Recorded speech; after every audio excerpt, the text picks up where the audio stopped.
CWatt.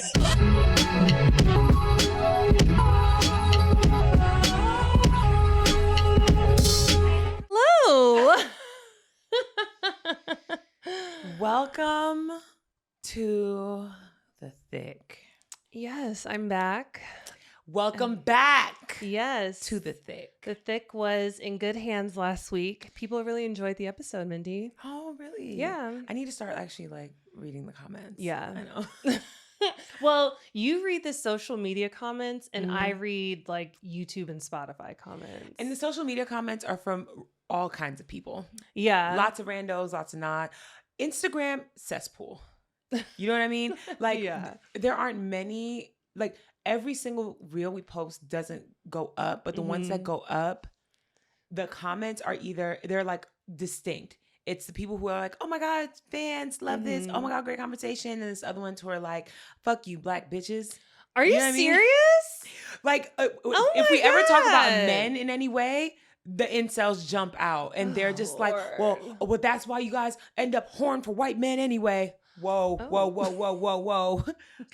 Took a hard turn. No, Instagram is like Facebook. It's really crazy. TikTok is more of a friendly place. TikTok, we get the most comments on social on TikTok because it'll be random people and they'll just jump into the conversation and then jump out. I like that about TikTok, but I also feel like there are more bots on TikTok than anywhere else because the AI comments or the whatever it is, I can't stand those. Which ones? Like when they spam the pictures? No, my aunt told me about this book to read. I'm like, girl, and it'd be a whole thread that they'd just be talking to themselves. I'm like, what? And it'll literally be someone like, oh my God, this book changed my life. And then it'll be somebody responding like, oh wait, tell me, where can I find it? Well, actually, I'll tell you exactly where to find it. I'm like, shut the fuck up. What are we doing? I have to admit though, before it became oversaturated, genius marketing idea. That's a genius marketing idea. Yeah. Because people get recommendations off comments all the time. Yeah. All the time. Oh my God, this deodorant works amazingly. Let me go check that shit out. The book thing ate that up. Everybody caught on real quick though. Yeah, it's OD now. It's bad. Even the way that people disguise ads on TikTok now, they'll tell a story, or it may even be an AI influencer now, but they'll tell a story and within the story they'll mention this app about how they got a good deal on this flight, and then you go on the page and it's literally just them telling a different story and mentioning the fucking app. I can't. Or the ones where it's like, oh my God, let me tell you this crazy ass story about how I met the man of my dreams. Actually, I went on this app and it told me who my soulmate was. If you want a story like mine, go on this app. Y'all, please. And in my mind, there's no way they're only doing it because it's working. Yeah. You know what I watched? What? Idiocracy.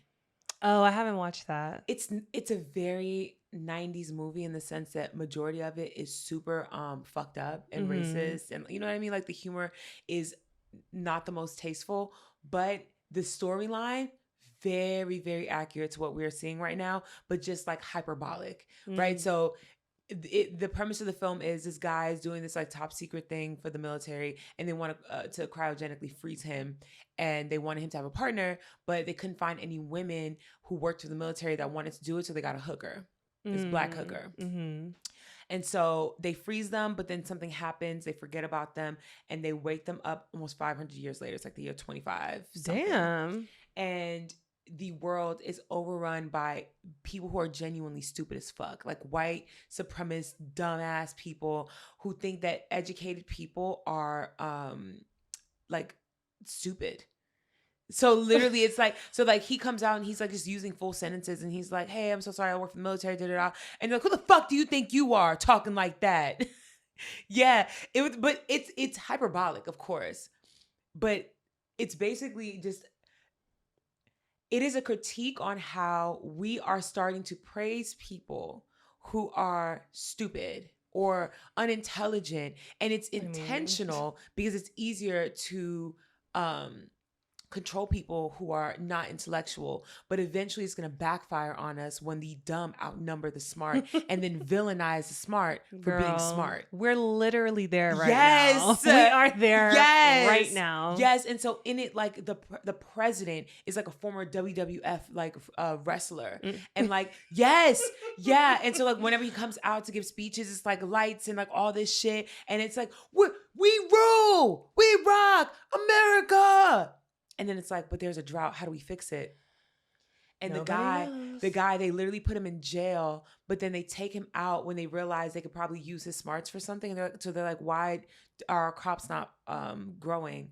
And turns out they've been feeding the crops their version of Gatorade because it had electrolytes. And the guy was like, why did you think that plants need electrolytes? And he's like, because it's electrolytes. They're good. And so, like, that's literally, it's not realistic, but it's very realistic. Okay. And I watched it. I was like, oh, shit. Yeah, we're headed there. We are headed there for sure. For sure. Insane. I know. Every day. Every fucking day. Every day. Yeah. Being in the South, just a reminder, I went back home to Atlanta. Yes, and Nashville tell us all about it. It was good. I mean, it's stressful. Going back home is always stressful because I'm literally running around all day, every day, making visits. I hate it. I love it. You know, I love seeing my family. I love my family, but it is a lot. You're clocked in when you visit. You don't live in town. Yeah, I hate that part too. You have to go see everybody. Everybody. But it was great. My cousin's graduation was great. But just being in the South and around different types of people that I don't really interact with here in LA, it's just like, I'm reminded of why I left, you know? Yeah. And I was there during Georgia's midterm election. There were a lot of midterms happening on May 19th. And it really pissed me off. Nobody went. No, I mean, well, no. I looked at the voter turnout because Georgia, they actually had some of the highest early voter turnout amongst Democrats. And I was like, oh, okay, blue wave and a takeover. No, but those are the only ones. Literally, those were the only Those are the people ones that genuinely care. And they're like, let me do it early. Everybody else, they're like, what? For midterms. For May 19th, it was on average like 20% of voters turned out for the primaries on those May 19th midterms. And in Georgia, I was just so pissed because they had 2 Supreme Court races up for election. And this was the race to determine the new justices for their Supreme Court. It's not a general in November, which I get a lot of people don't know. Yeah. But they both lost. And so they 2 Republicans. Again, and they've had a conservative Supreme Court for a long time, but this was the moment to flip it. And they both lost. And I was especially pissed because people tend to vote for the incumbent when they don't know, because it says incumbent next to their name. And judges are nonpartisan, so it doesn't say Democrat or Republican. I'll give you grace on that. Like, you didn't know. But I'm just like, you chose Will Wooten over Miracle Rankin. The thing is, her name is Miracle. I know, but you have to also, like you just said, our people are not voting. I know. Our people didn't show up. And so Miracle is literally the antithesis where it's like, get that black bitch out of here. And so people don't want to admit this. Even the most moderate of white people have an implicit bias. They're not going to vote for someone named Miracle. No shade. I think that that's a beautiful name. But white people are not going to look at that and be like, oh, yes, our savior. They look at it and they see Shanae. Yeah. I don't know what it's going to take to get civically engaged. I don't know. It's going to take a lot more of this and a lot more what the fuck they doing. People need to get more upset.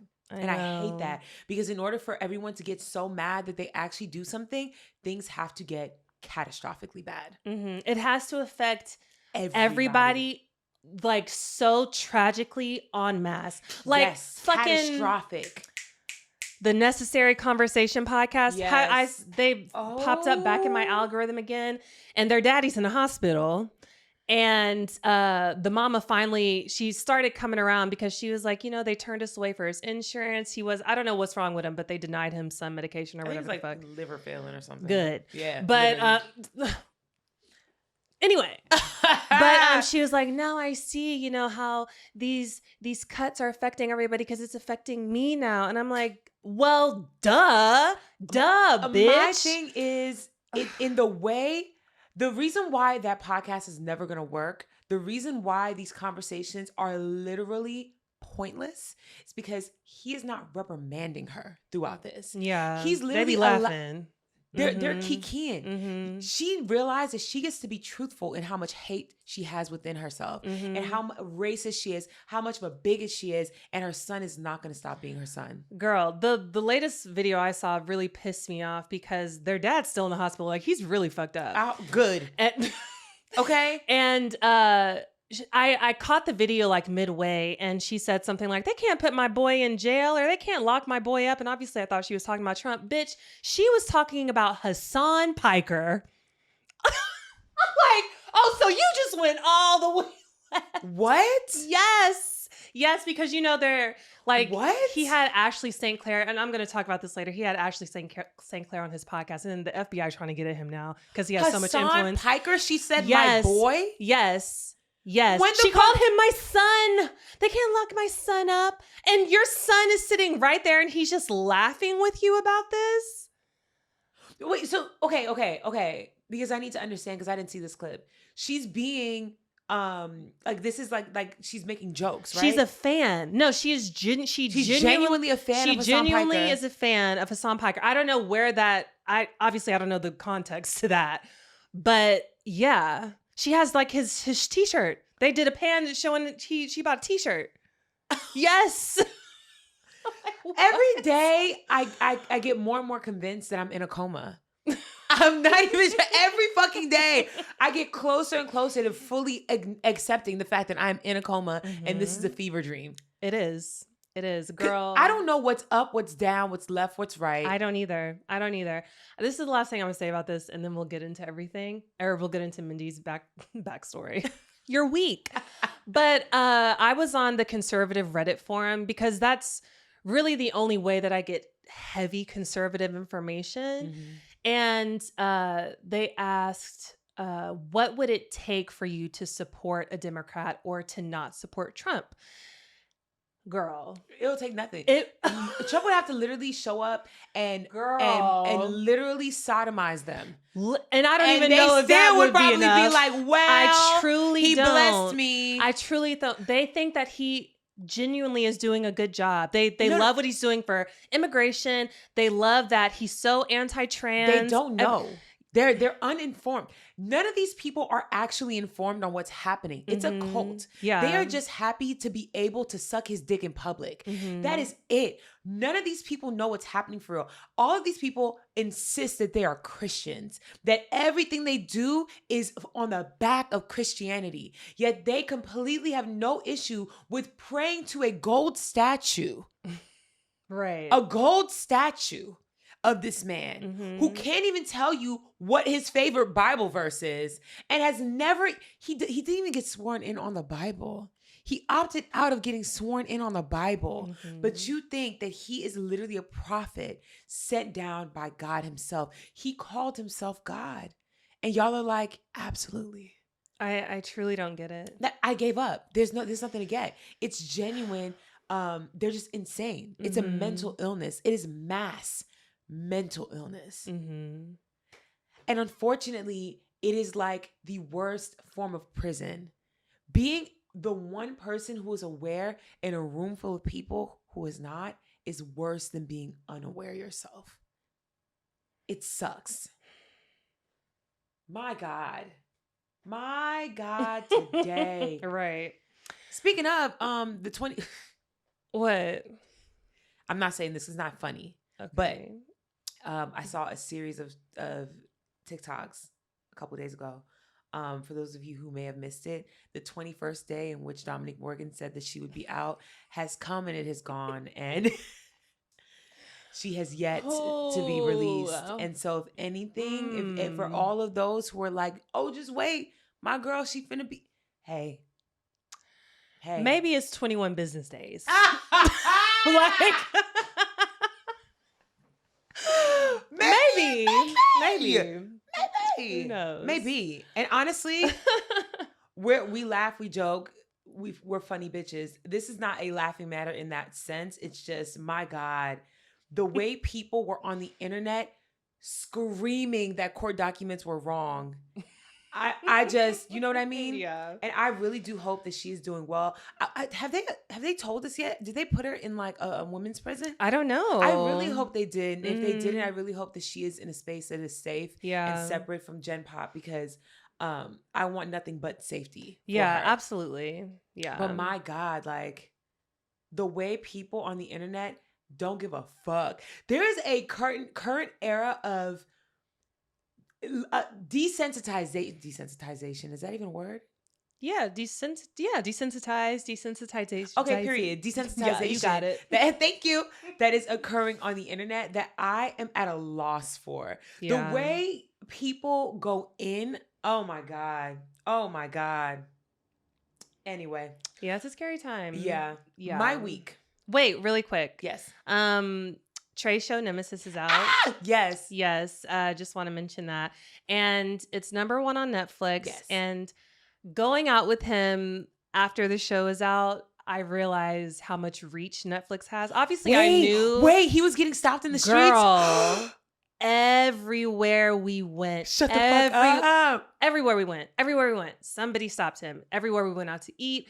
Airport, hotel, gas station. Everywhere. The roles have reversed. I know. Oh my God. I know. But I love that for him. I do too. And he really is like kind of like a fan favorite on the show, which is really, girl, I got so many girls going deep in my videos. First of all, commenting on videos of us. My FYP was like, oh, you know, Trey, you must be thirsting after him too.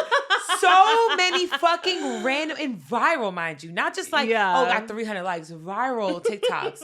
Thirsting after this man. Talking about, I knew I recognized him, and it's Fashion Nova edits. Right. My God. I know. It's crazy. How does that feel? I love it. And so many people have asked him, like, how's your girl doing? Is she okay? And I'm like, yes. Yeah. I welcome the thirst. Absolutely. That's better for us. Yeah. Like, y'all, bring it. She said, rack it up. Right. Keep it going. Comment on that. Rack it up. Please. Get him cast as a heartthrob and something else. Okay. Bring that bacon home for the babies. Okay. Oh, my gosh. But yeah. So, your turn. My week has not been as eventful as yours. That's a beautiful week. I mean, that's a first. No, that's true. That is true. I consumed a lot of media this week. Do you watch Couples Therapy? No, but I know what it is. This season, I implore you to watch. I want to do an episode about this season. Really? So bad. Oh my gosh. I binged it. I could have watched it on one full day, but I had to go to bed for work. 2 days, whole season. If I could pay you to watch it, I would. I know I need you to, because there are so many levels and layers of conversation to be had about this season. We could do a month of episodes. My God. I'm not even joking. Okay, I'm going to watch it. Wait, do they focus on the same couples throughout the whole season? Or is it like different one every episode? No. So it's the same couples, but you get to see their progress and process. So this season, it was, I think it's 4 couples. So one couple is a lesbian couple. The next couple is a heterosexual couple, but they're both middle-aged. It's both of their, I think, second marriage or one of their second marriage. The woman is a leftist, super duper, trans rights, gay rights, Black people, all this. Husband, MAGA down. How do you? Why? Exactly. Girl, you're not a leftist then. Child. I need you to watch this season, okay? Leftist, MAGA down, all right? And in their arguments, literally the therapist is therapizing. That's what she does. So she's like, okay, how about you guys don't argue? You say what you want her to understand. She says what she wants you to understand. And the wife is literally like, your president is actively marginalizing and oppressing people. People have died. Families being ripped apart. Trans people are losing their rights. Black people are being lynched. All these things. And the husband's like, he's making the economy better. Oh. You don't like the things that I like. Like literally. And the therapist is like, can you just acknowledge what he is saying? And yes. And so she has to sit there and be like, I acknowledge that he believes that Donald Trump is making this country better. Does he acknowledge hers? Yes, but his acknowledgement is like, I acknowledge that she wants better for like women and like trans people. It's infuriating. The third couple is a trans woman who's also a model activist, and then she is with an autistic, neurodivergent man. Mm-hmm. The way this nigga weaponizes his autism against her is insane.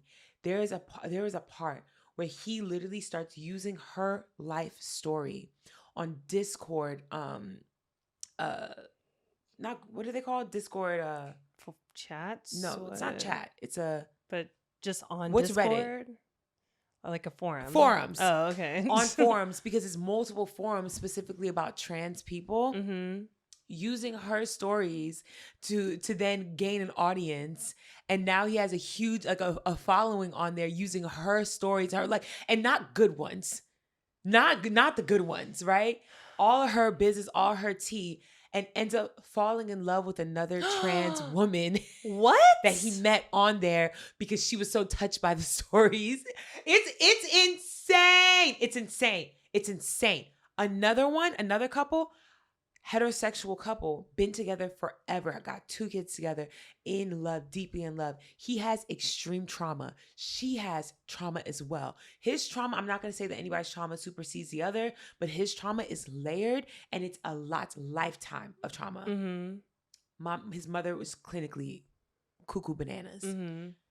She gets a job. She was a stay-at-home mom, gets a job, and he now starts hiring women to cuddle him. So yes. So he starts behind her back doing these cuddle sessions, and it ends with him fucking 2 of the women that he was cuddling. Of course it does. Did she know about these? No, she found out through going through his phone and shit. My God. And found out. And the way all of these couples, immediately I'm like, break up. Literally. Break up. And they're all like, I'm not going to tell you who stays together, who doesn't stay together, but my God, the lesbian couple was also fucking crazy too. They've been together for almost 22 years or something like that. 19 and 21 is when they got together. 19 and 21. One of them clearly wants separation. She wants to live her life and do her thing. The other one is so codependent. She does not leave the house if her partner's not with her. She's afraid to be by herself because they've been together for so long. There's so many levels and so many layers. There's even bigger tea in there. I'm not going to ruin it for you. Yeah, I don't. This season, there's so many moments that make you go, to where you have to watch it. Okay. What's it on? Paramount. Okay. Paramount. Mm-hmm. Y'all got to watch it too. Okay? Aside from that, I don't think there's any updates for real. It's my mom's birthday this week. Oh. Yes. It was yesterday. And I sent her flowers. And they arrived the day before her birthday because her birthday's on Sunday. They don't do deliveries on Sundays. So I call her and I'm like, hey, you got my flowers? She was like, yes, thank you so much. I was like, how are you going to celebrate? She says, what do you mean? I said, are you going to, it's your birthday. How are you going to celebrate? She was like, I don't do that. And I said, okay, well, she was like, do you know what tomorrow is? I said, your birthday? She said, no, tomorrow is Pentecost Sunday. And she said, what greater gift could I ever have than to have my birthday fall on Pentecost Sunday? She said, I'm going to put on all red and I'm going to go praise the Lord. What are you going to do? And I said, I'm gonna wake up and I'm gonna go to the park. And then she was like, okay. And I was like, well, you should probably do something. Are you guys gonna go out to eat to a restaurant? She was like, no, why would I do that? She was like, I'm making chicken right now. I have my dinner for tomorrow. I said, okay, are the kids gonna do something? Make you a cake or something? They're teenagers. They can do something for you. Yeah. She's like, no, I don't need anything. I said, go shopping. I'm literally just throwing all these things out because I'm like, it's your birthday. Celebrate yourself. I'm literally, I can tell she's getting frustrated, and I know I kept pushing. It's fine. I like to stir the pot sometimes. Oh my God. But I'm like, why not go shopping? You need some new shoes. You need some new clothes. She said, you expect me to go shopping on the day of the Lord? I said, shopping is illegal now on Sundays. She said, the Bible says, it started telling me about you're supposed to rest, and shopping is a sin on Sundays. And I literally was like, I think you've lost the plot, Miss Mamas. Absolutely. I was like, I'm genuinely concerned. And so she was like, what do you want me to say, Mindy? And I said, you know what? You're right. I apologize. You do whatever makes you happy on your birthday. She said, there we go. We finally got there. Exactly. I'm going to do what makes me happy, and that's praise the Lord. Fine. Okay, cool. Let it do go. you, girl. Yesterday, she texted me. It's her birthday, right? Mm-hmm. I told her I was going to call her. She texted me first thing in the morning. She said, Mindy, I realized what I want for my birthday. And she was like, all I want is for you to find the Lord and to save your soul. I love you so much, Mom. Do it for her, Mindy. Does she say this to your sister? No, of course not. Right. Of course not. But also, my sister's not gonna have, and she's not gonna to have these conversations with her. When my mom says things that seem off the wall, my sister's just like, all right, absolutely Makes sense. praise him. Well, Yeah. So, it looks like she not getting what she wants. Regardless, so. you know, slowly but surely, I'm gonna find a way to save my soul. Man. Slowly but surely. Well, let's tell us about the things that we need to know the most about. The news. God damn, I keep hitting this fucking mic. It's Hold okay. on, y'all. Pull it apart. Crisp. Mm-hmm. Welcome to News Hour with Tabria Majors. Dun, dun, Girl, dun. so much shit happened this week. I'm overwhelmed. I was really, especially like missing a week. But even had I not even missed that week, so much stuff happened this past week. I'm literally overwhelmed in just consuming it. Yeah. And being aware. The awareness is starting to make me extremely fatigued. I agree. So that's why high points. Yes. Only the big things. So the Hantavirus seems to be under control for now. There have been a total of 12 cases, no new deaths, so just 3 deaths total. So that's good. However, there is an Ebola outbreak in the DRC. Which is actually worse. Yeah. Yeah. Yes. That's the Democratic Republic of the Congo. It happens to be the rarest strain of Ebola, or of the virus. It's called Bundibugyo. I don't know if I'm pronouncing that right. Okay. But it has an incubation period on average of 10 days or up to 3 weeks. And it has a 25 to 50% death rate. There are about 1,000 reported cases, 220 reported cases of death. And we have the World Cup in less than 2 weeks. And the Congolese team has been required to quarantine. I think they're in Belgium right now. But they will be playing in Houston. So all the Houstonites, Houstonians, yeah. all the Houstonians, just beware. Beware. So didn't they divert a flight from France for that purpose as well? That was supposed to come to the US? It was supposed to come to Detroit, and they diverted that flight to Canada? Yeah, which is kind of bananas to me, because wherever it's going to land is fucked up. Go back. Right. I don't think they had enough fuel, though, so they had to land somewhere. So we just said, not here, bitch. Not here. Canada, y'all deal with it.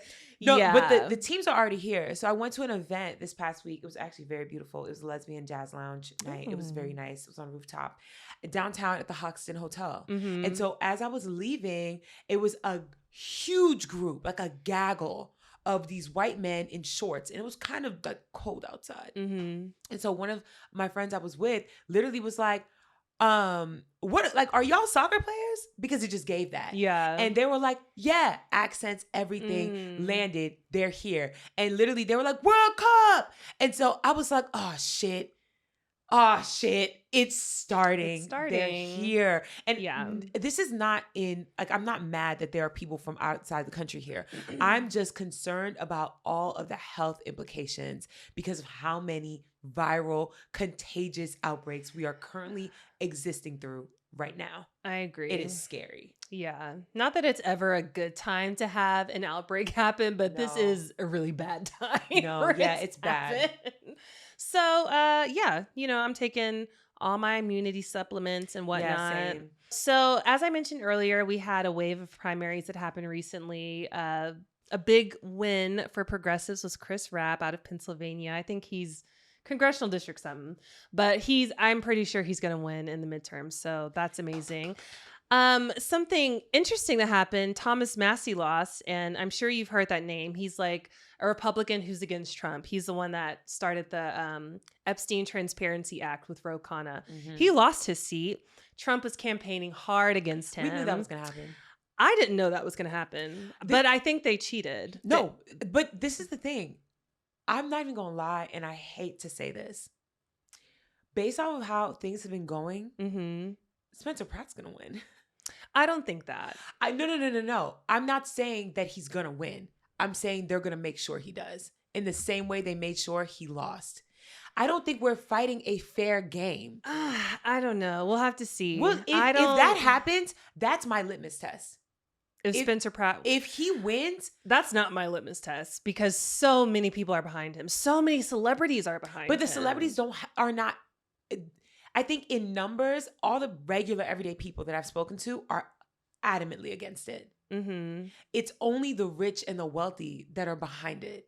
And they do not have the numbers to make the votes. You know what I mean? But they do have the money to buy the influence. True. You think that rich people outnumber everyday people? No. I think a lot of everyday people are behind Spencer Pratt.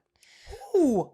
Tons. Every time I get in an Uber, every time I get somebody that canvasses out here, I ask them about the California election and who they're going to vote for. For governor, I have only heard Chad Bianco. Shut the fuck up. Chad Bianco and Tom Steyer. Those are the only two I've heard for governor. And for mayor, I have heard Nithya Raman and Spencer Pratt. Well, I've heard a lot of people say Karen Bass because it's like the evil you know. So they may not be fully behind her, but they are at least aware of where she stands. Like we know exactly what to expect from her. She's gonna back the police over over citizens, and she might do a couple shady things, but overall, it's gonna be status quo.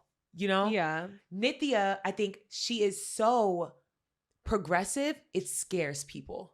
And Nithya, people, because racial blindness, people look at her and they see Mamdani. Mm-hmm. And she's not a Mamdani. She's not. She's not. Yeah. She's not. But people see that, and I think that is working against her. I think I might vote for Nithya. I'm voting for Nithya. Yes.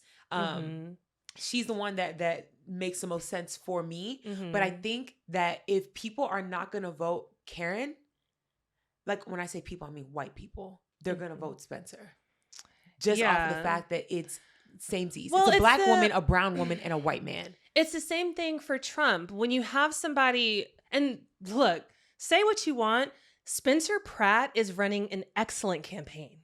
His campaign is so good because he's tugging at you emotionally, and he's saying just enough to make you think that he's going to change something. Even though he's not talking about like specific policy. He's not, but he is saying just enough to reel you in. That's exactly how Trump won. That is exactly how all of these kind of outlier Republicans who don't necessarily align with Trump, but they say that, I'm the outsider coming in. I think Spencer is in a very similar situation to Trump, also in the fact that he is up against women. And even though these women out-qualify him, outsmart him, like out-experience him, it doesn't matter because they're women and women of color. Mm-hmm. So if there was a white man who was in the running, who was up there with them, I would put my money on the white man winning. Yeah. Of course. Mm-hmm. But since it's just Spencer, and then these brown women who are actually qualified, racism is always going to lean for the white man who don't know what the fuck you doing, because at least he's a white man. Yeah. It's wild. It's the same with our fucking governor's race too. Yeah. Same thing. The governor's race confuses me a little bit more. I'm not going to lie. Girl, because the blatant racism that I've seen, the blatant bullshit, a fucking billionaire, like make it make sense. Mm-hmm. It doesn't make any sense. Mm-hmm. Why are we even like, why are people swayed in this direction? He is saying the right things. And that's all an effective campaign is. Yeah. If you can say the right things and if you can make it memorable. Girl, the best tagline of that 2024 election, Kamala's for they, them, Trump is for you. Bitch, I remember that shit. That is the best tagline of any presidential run aside from Obama, where it was just change and hope. It has to be memorable. It has to be attention grabbing, and it has to be concise. That's the problem with the Democrats. They list everything in detail, and they have their plans, they have their policies and how they're going to achieve things. It's not memorable. It's not. I think Kamala's was memorable. It wasn't. What was in 3 words or less? What was Kamala Harris running on? What was she running on? Yeah. Democracy. She was running on democracy, girl. Yes, we can. Be the change you want to see in the world. No, you can't say what she was running on, because she and look, for people who actually are, politically inclined and motivated to look into things, yeah, we obviously know she's been one of the most qualified people to run for president. She was the vice fucking president. Literally, she's held an office in every executive branch. Yeah. But you don't remember. No, you know what I think her issue was in particular? I think that when it comes to people like Trump and like these other people, because even Obama, I think, had a very memorable campaign. They focus on one thing. Yes. And I think that she focused on everything. And that's why people were so confused. But it's this whole purity testing thing too, because you have to focus on everything to appease everyone left leaning. Yes. Because they have to know where you stand on everything. But for Republicans, they don't give a fuck. Yeah. Y'all know I'm looking into every single fucking thing and how people are responding to everybody. Republicans are only running on Trump, immigration, anti-trans, abortion, and gun laws. That's all they run on. Yeah. No, I went down a rabbit hole. And for those of you who are listening, don't do this if you don't want to piss yourself off. Mm-hmm. I watched like at least 10 to 15 commercials that are being pushed by politicians during this like election season. Mm-hmm. You know how they'll be like, this message was approved by me. And it'll just list out them like walking through a field. I'm here for the ones that these white Republicans have been putting out. Yeah, have been insane. It has been the most blatant racism, xenophobia, homophobia. I saw one where this man literally said, it's not a sin to be white. No, I'm not even joking. He literally was like, I'm here to stand up for our communities and to show you that it's not a sin to be white. Vote for me. Blatant dog whistles. Yeah. There was that one out of Alabama where he was like, we're going to bomb them back to Baghdad or something like that. I'm like, what? Yes. There's another one in the South where he was like, these youths that are out here just running amok, no home training, put them back in the fields. This is what's being shown. And when I say shown, I mean like 3 times every hour. Oh, yeah. While that's you're something TV. I noticed when I was in Georgia. The political ads. It's nonstop. It's nonstop. Mm-hmm. And for if you don't live in these states and if you don't watch TV, if you can afford, because it is a difference in class. Yeah. If you can afford multiple different streaming services to the point where you don't need to watch regular TV, you're not seeing this shit. Right. There are people in this world right now who cannot afford a Netflix subscription and a Hulu subscription. Yep. So they are watching regular TV and they're consuming this daily. Yep. Daily. Y'all, it's a lot spookier than you think it is. I don't know how I can get this message across to people, but when I say y'all do not know your neighbors, you don't. Girl, everybody in the South love Gavin Newsom, by the way. Of course they do, because he's a handsome white man. Yeah. That's They literally love him. But this is how easy it is in Mhm. America. And this is why I don't understand. Not even that I don't understand. I do understand. This is what proves to me that it's a lot more insidious than we think it is. All you got to do is be attractive, well-spoken, and white, and everyone will vote for you. And the fact that these white men don't take it upon themselves, who are actually decent individuals, to lead that. They start off that way and then they get purchased. And that's a reason why it's hard for me to get behind Tom Steyer. Because if Tom Steyer, and I know he's donated to a lot of great causes and a lot of bad ones as well. But I just think if I had all of his multiple billions and I wanted to make... For those of you, I keep forgetting, a lot of people listen to this and they're not in California. Right. Tom Steyer is a billionaire. Yes. A billionaire. That has never held political office before. Yes. He just showed up and said, actually, I want to be governor. Yes. So the two standouts on the Democratic ticket are Javier Becerra, who is extremely experienced Hispanic man, and then this billionaire Tom Steyer. Tom Steyer is outspending Javier Becerra's campaign over 20-1. Yes. He spent nearly $200 million on his campaign. Javier Becerra has almost $10 million for his. Because he's a regular politician. And they are polling neck and neck. So that just shows you, like, he has to spend 20 times more than the accomplished Hispanic man to even be on his level. But the fact that even with people knowing he has no experience, he's still on his level. Yeah. He's still on his... Do you know? I don't think y'all understand. When I say y'all, I'm not talking about you who's listening. I know you are a smart cookie. But I don't think people understand how bananas that is. That is like saying, I want to be head surgeon at Emory Hospital. I've never been to medical school, but I am a billionaire. So let me be head surgeon. I'm going to pay all this money to convince y'all to do it. And people are like, well, good campaign. Yeah. Convincing.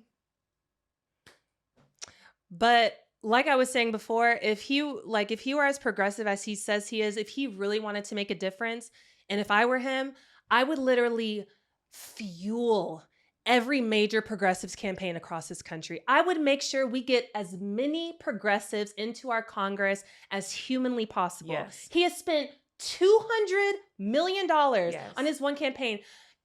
Yeah, $1 million would go incredibly far in Mississippi. Incredibly far.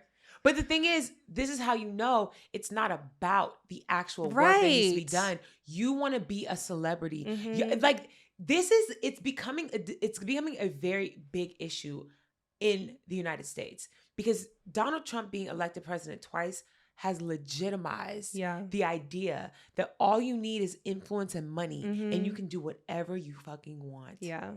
Why do you think this nigga has the battery in his back to run for governor? Because he saw Trump do it, and he saw Arnold Schwarzenegger do it. Right. How are we this easy?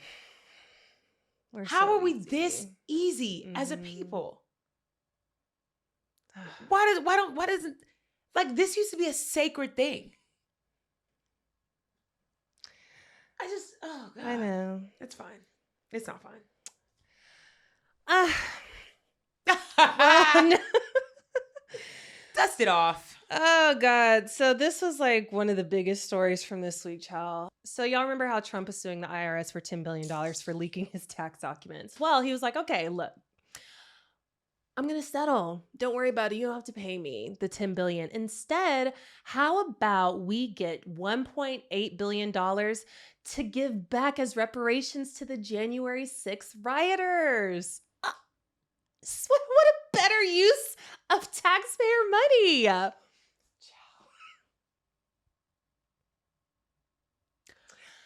The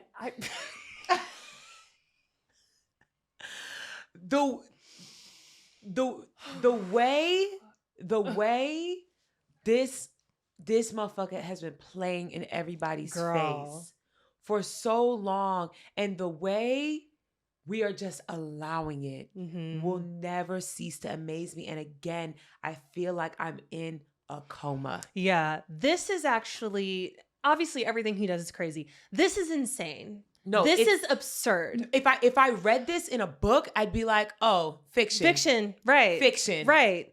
Reparations for January 6th insurrectionists? Not for Black people.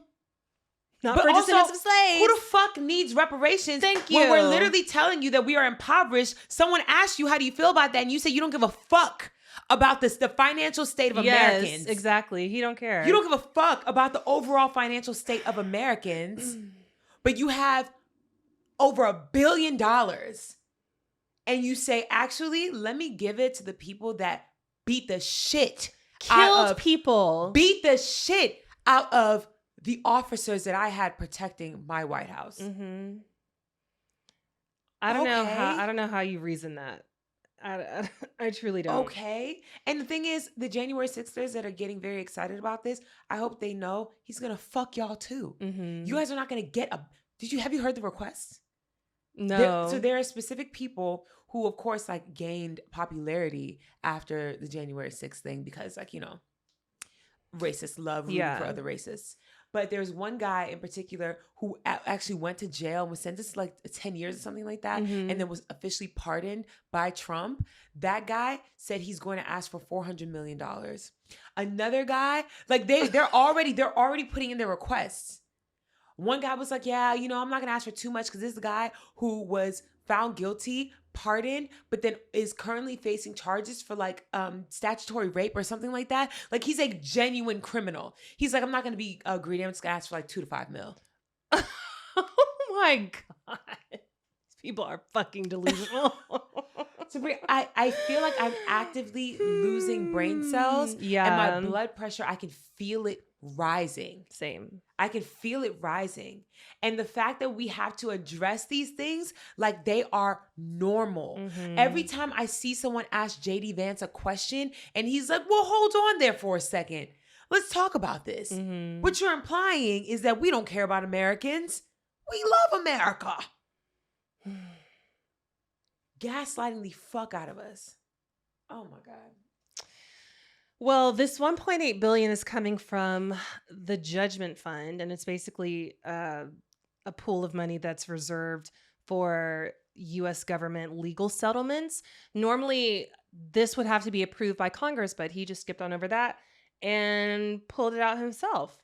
And to top it all off, House Republicans are eligible to receive payouts from this fund, so they can apply themselves. And there has been a bill introduced by Democrats to try and block this, but that's not going to pass. So only Republicans? Republicans? How do you explain that? You don't. Oh, okay. Okay. You don't. Okay. As if they need more money, because Mike Johnson was just saying, our salary, it can't keep up with inflation. Our salary. Senate. Oh my God, you can't raise a family on $200,000? Literally, they make $174,000 a year. If you're in there for 2 years, you get a pension for life. Yes. You have great health care. Yes. You get almost $100 a day per diem for it's food. $79 for lunch. Yes. They give you $79 a day for lunch. And these are the same people who are telling Gen Z and millennials, you can't buy a house. It's because you're spending $20 on lunch every day. Why are you spending $28 on lunch? They have over 6 months of recess. They only work half the year. They work 84 active days where they're actively required to be there, and 164 days where they are just on duty. It's crazy. And the fact that we just live in a nation full of fucking dummies who genuinely are just like, everything seems fine to me. Mm-hmm. He's doing so good at the economy. It just cost me, $175 to fill my gas tank. But yeah, he said it'll even out eventually. Oh, He's gonna promise y'all into y'all deathbed. mm-hmm. Literally. He said, oh, y'all get so mad about the Trump phone. And then he finally releases it, and it's literally just LG's painted gold. I need to pull my skirt down. So short. I'm gonna start doing fit checks with you every episode. Why? Because your outfits be all over the place. One day you going to bed, next day you going to work, next day you a video vixen, next day you're an activist. Vixen. Every day every week it's a completely different vibe, girl. Where are we at today? We're at school. Okay, girl. I know. Mm-mm. So, Ashley St. Clair is a former MAGA influencer and also Elon Musk's baby mama. They have 2 kids together. And she is making the rounds this week in the news because she made a video, basically in so many words, saying that Elon tampered with the last presidential election. And water is wet. Right. Like we know this.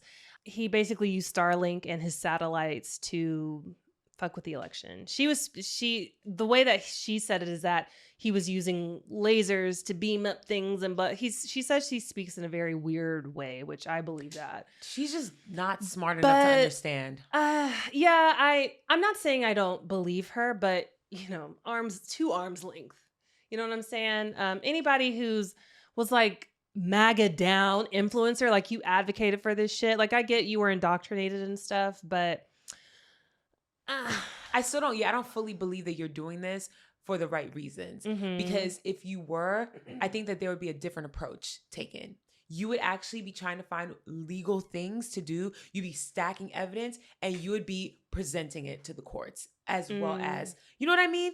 Because like just putting it out there, she knows how the internet works. There's no way they never had pillow talk, and he never spoke about how their biggest tactic is lying to the internet and getting them on your side. Mm-hmm. I don't, with everything that we have going on now, I don't know if any reputable source would have listened to her. Yeah. That probably would have been challenging. Evidence. But We need evidence.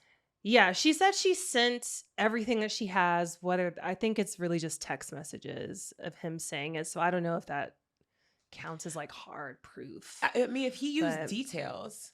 But that's the thing. He speaks in very like loony terms, like literally saying beaming lasers and stuff like that. So I don't know how credible that would be. But anyway, like I said, arm's length. Shout out to her for saying something, but girl. Yeah, I mean. Also, you MAGA down, bitch. Fuck you too. Yeah, I don't know. All the white people who want to welcome her with open arms, y'all do that. Y'all so forgiving to your own kind.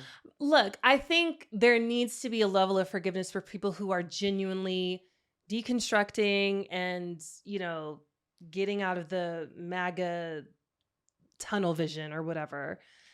It's just not my job to welcome you. I was about to say, I personally, this is my personal opinion. This is not Tabria's opinion, and you don't have to agree with what I agree with. I think that it is not enough. I think that it is a cop-out when people say, oh shit, I just realized I've been fucking up. Mm-hmm. I'm so sorry, I'm wrong. And people say, it's okay, welcome back. No.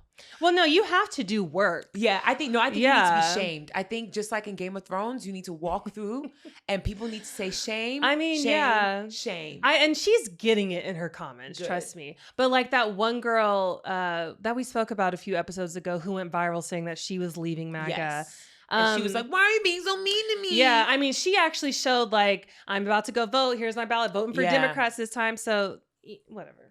There are ways, of course, to show like you're repenting. You know what I mean? Yeah. Or true solidarity and for allyship. Sure. But I hate how quickly it's given, especially when the act, and even if you didn't do anything, quote, the mindset. It is very difficult to rewire your brain. Yeah. You're still MAGA in your head. Yeah. Like she wrote an anti-trans children's book. Like, so. Oh, okay. Yeah. It's going to take me a while to believe you. Like, what? Girl, right. Okay. Like, I appreciate that you realize what you're doing or what you did was wrong, but go sit over there. Yeah. In other news, there was another shooting near the White House. And they're giving us no details. It's like, I know this shit be bullshit because you don't give us any details. We still don't know the name of the fucking Marine we had to rescue. Yeah. No details. I mean, they released details about this shooter. This is a 21-year-old named Nassim something. I can't remember. Of course they did, because it's a 21-year-old named Nassim. Yeah. But this is all just ammo for them to get their ballroom / bunker up and running, because Trump just did an interview recently where he was saying, like, giving details about the ballroom, and he said it'll be nuke proof, drone proof, a state-of-the-art drone proof ceilings, a state-of-the-art hospital, meeting rooms, research facilities. It's going to be 6 stories deep, 6 stories underground. Think about a 6-story building. Now flip it over. Yeah. Updates with the Iran war. An agreement is imminent, apparently. I thought they already did it. No, it's not set in stone. Trump rejected it. What? Yeah, they're still... Well, are you dead? Yeah, I literally just... I know, I had to look it up just before. Oh my God. But it's not set in stone yet. The main points that they're fighting for is for Iran to open the strait, the U.S. to lift their sanctions, and the nuclear aspect, which is the whole reason we entered this war in the first place, is still unclear. They still cannot come to an agreement on whether Iran can continue their nuclear program or not. So thousands of Iranians and Lebanese people have died. I think 13 servicemen have died. Nearly $100 billion has been spent, and gas has been holding steady at $4.50 a gallon.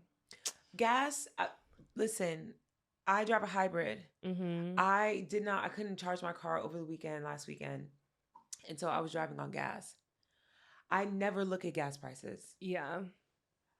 I got to half a tank of my gas, and I was like, oh, maybe I should get gas. I drove around.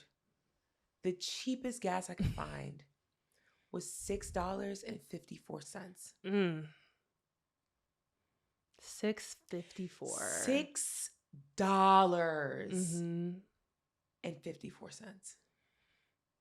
$4.50 being the median, that means it's $4.50 in Kansas. Yeah. It's $4.50 in Mississippi. Mm-hmm. It was like $4.20 in Nashville when I filled up.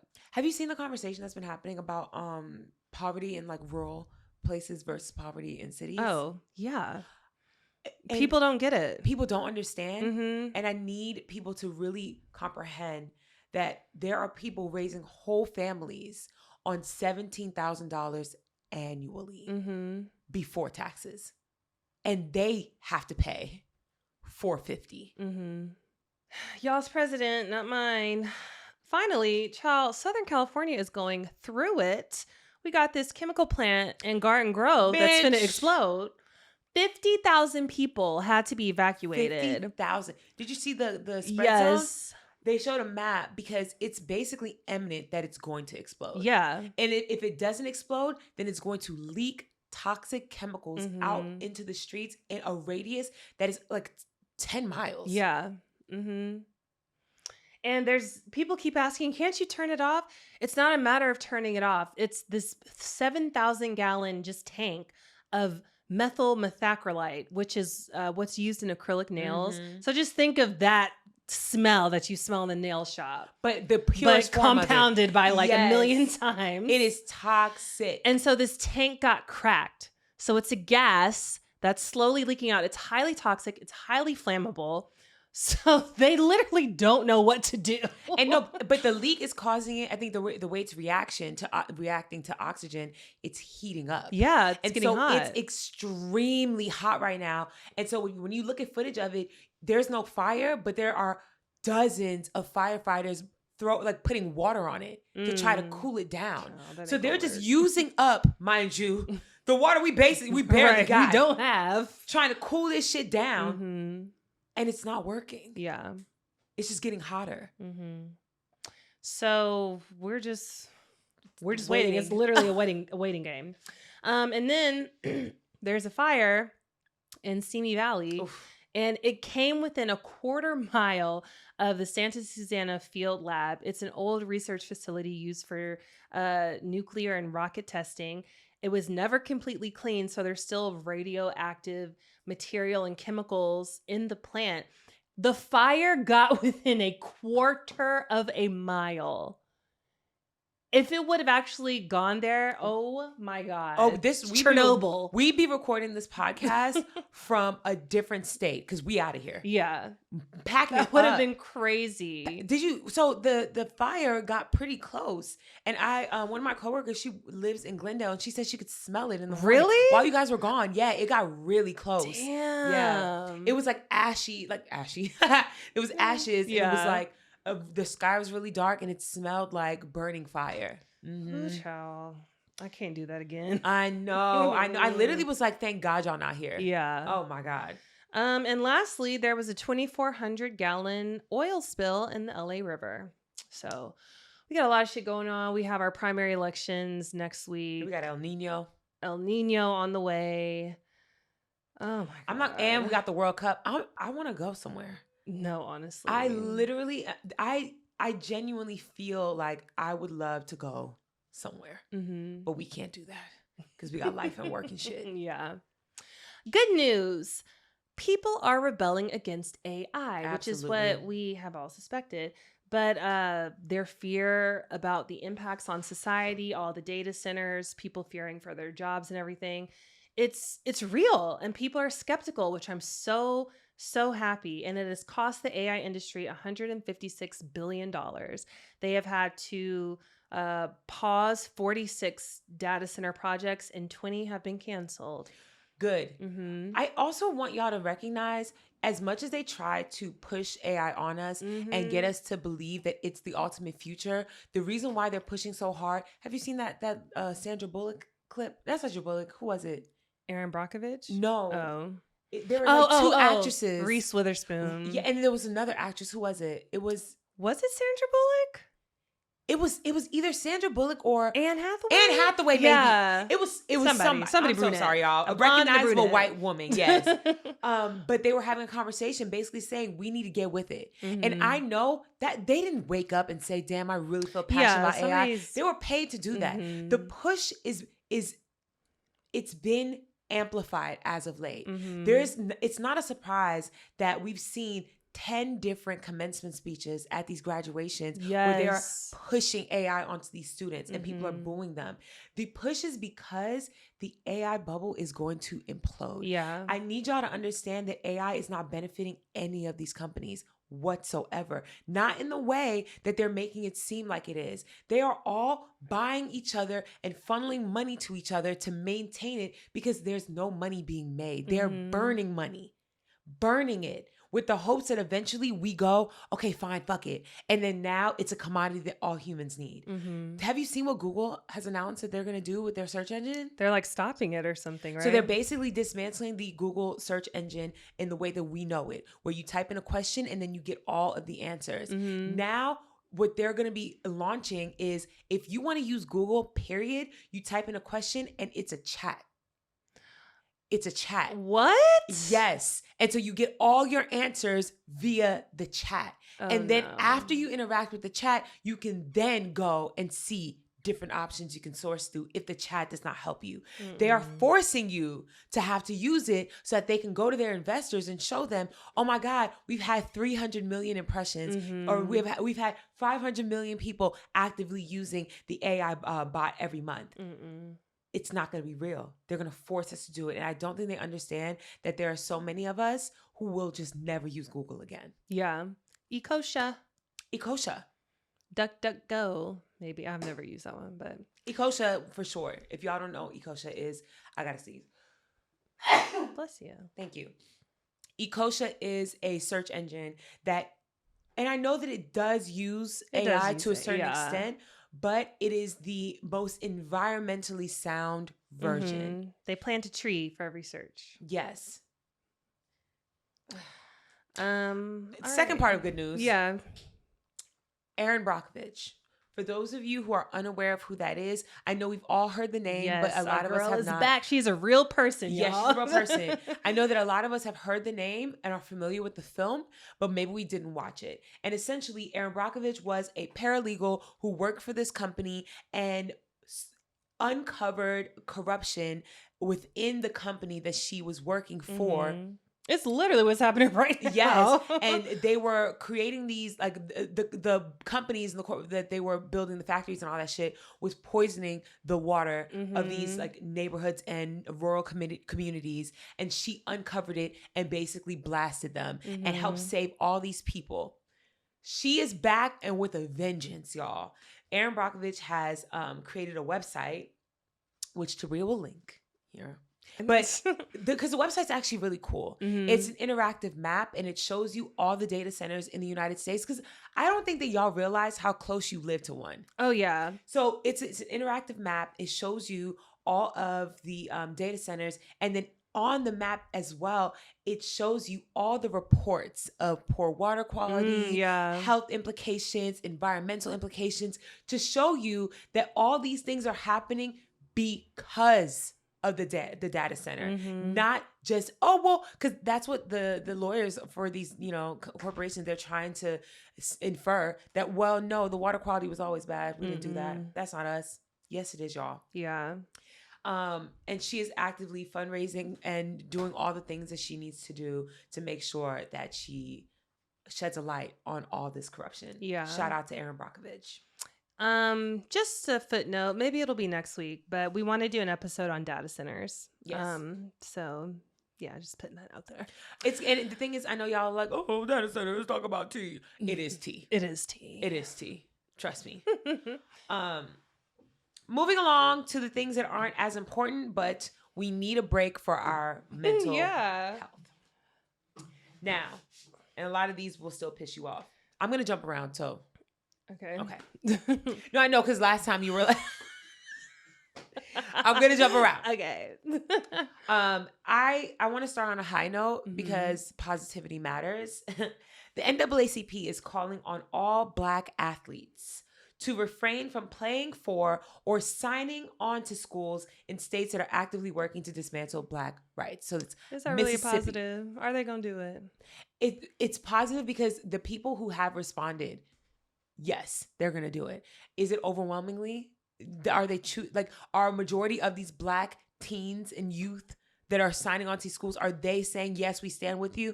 No, but the few that have, it is making a mark. Because there are people who already are getting offers from HBCUs, but it's like HBCU or this like fully funded white, school who's going to buy me essentially in order for me to bring them this win. I think that the NAACP making it a very blatant call, it's going to either shame you into doing it or you're going to go and we're going to see what side of the line you stand on. I wish they would have done it with professional athletes. I think that that's step 2. But I think the reason why they're not going the professional route is because the universities, all the money they make from their wins go straight to the government. It's hand in hand. And when it comes to the NFL, it's not as blatantly hand in hand. Like the NFL, they eat off the money themselves. Their investors are eating off the money. But when it comes to these universities, the state is eating off the money. Places like Mississippi, Louisiana, Alabama, the sports literally is maintaining sports and the prison industrial system. Yeah. Those are the 2 things that are keeping them afloat. I hope so. Could you imagine if all the Black athletes just went to HBCUs? Oh my God. Like, imagine. Oh my God. Imagine one year the roster is just full of Reggie Bushes. just full of athletes. Odell Beckham's up and down. Everybody. And y'all got to go and play against these PWIs, and it's nothing but these regular ass second grade players because they couldn't get y'all. Yeah. Sweeps. A dream. There's a doctor. His name is Travis Morrell. He's a dermatologist. Okay. He is currently suing findablackdoctor.com, which is a Black doctor directory website. He is suing them for discrimination. Dr. Travis Morrell is white. A white Travis? Yes. The lawsuit alleges that the online directory denied his application to be put on it because he is white. Obviously. obviously. This is in line with, I don't know if you guys remember, but a few episodes back, we spoke about this, about how white people specifically, and I would not be surprised if he was a part of, what is that man's, what's that thing? The Charlie Kirk's company. What is it called? TPUSA? Yes, Turning Point USA. I wouldn't be surprised if this lawsuit wasn't being funded by them, because they do this a lot, where they will target things in the opposite way. White people are currently having their own civil rights movement. They are. That's what they think is happening right now. And so places like Turning Point USA will find things that exclude white people and then target them by suing them. And I think that that's what's happening here, because why in the fuck? Findablackdoctor.com is not even a popular website in that way. It's not even, you know what I mean? It's not even like this thing where it's like a LinkedIn where everybody uses it and it's genuinely detrimental to your practice, right? That you don't have access to it. You are picking on this small business that genuinely only helps Black people who are looking to work with Black people. Fuck you, Travis. Fuck you. And you're a goddamn dermatologist. Yeah. Fuck you. Next. There is a 77-year-old influencer named JudiJupiter. Okay. She is an older woman. She is Asian. I don't know if she's Chinese, but she's Asian. I'm only saying that in particular because someone calls her Chinese, but I do not know if she is. So I don't want to say that she is. Her whole premise, the reason why she popped off, is because she does these very spur of the moment, invasive interviews, right? And starting off, like, she dresses in streetwear. She's out in the street. She has her camera. She literally just walks up, like, imagine she'll just walk up to you, camera out, and she'll be like, "Hi, you look nice. What's your name?" And then you'll be like, "Oh, my name's Tabria," but there's a camera in my face. It's an old lady.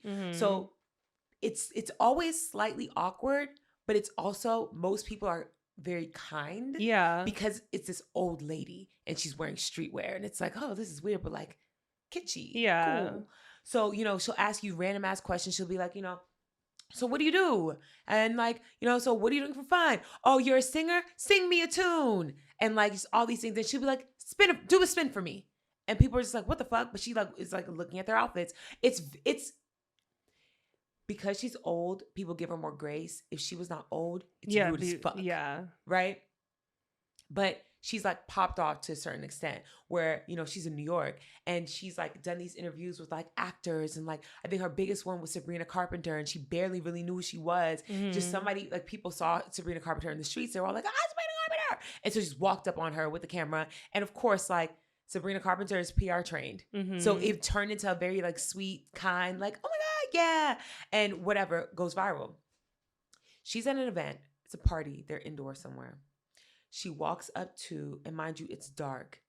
Flash fully on her phone. Walks up to Azealia Banks. Okay.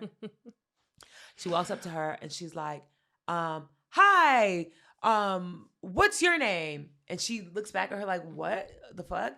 And then she's like, she just keeps on going. Like, even though it's clear Azalea's not comfortable, she keeps going. She's like, so someone told me that you're a singer, right? And she's like, yeah. She's like, so sing me a tune.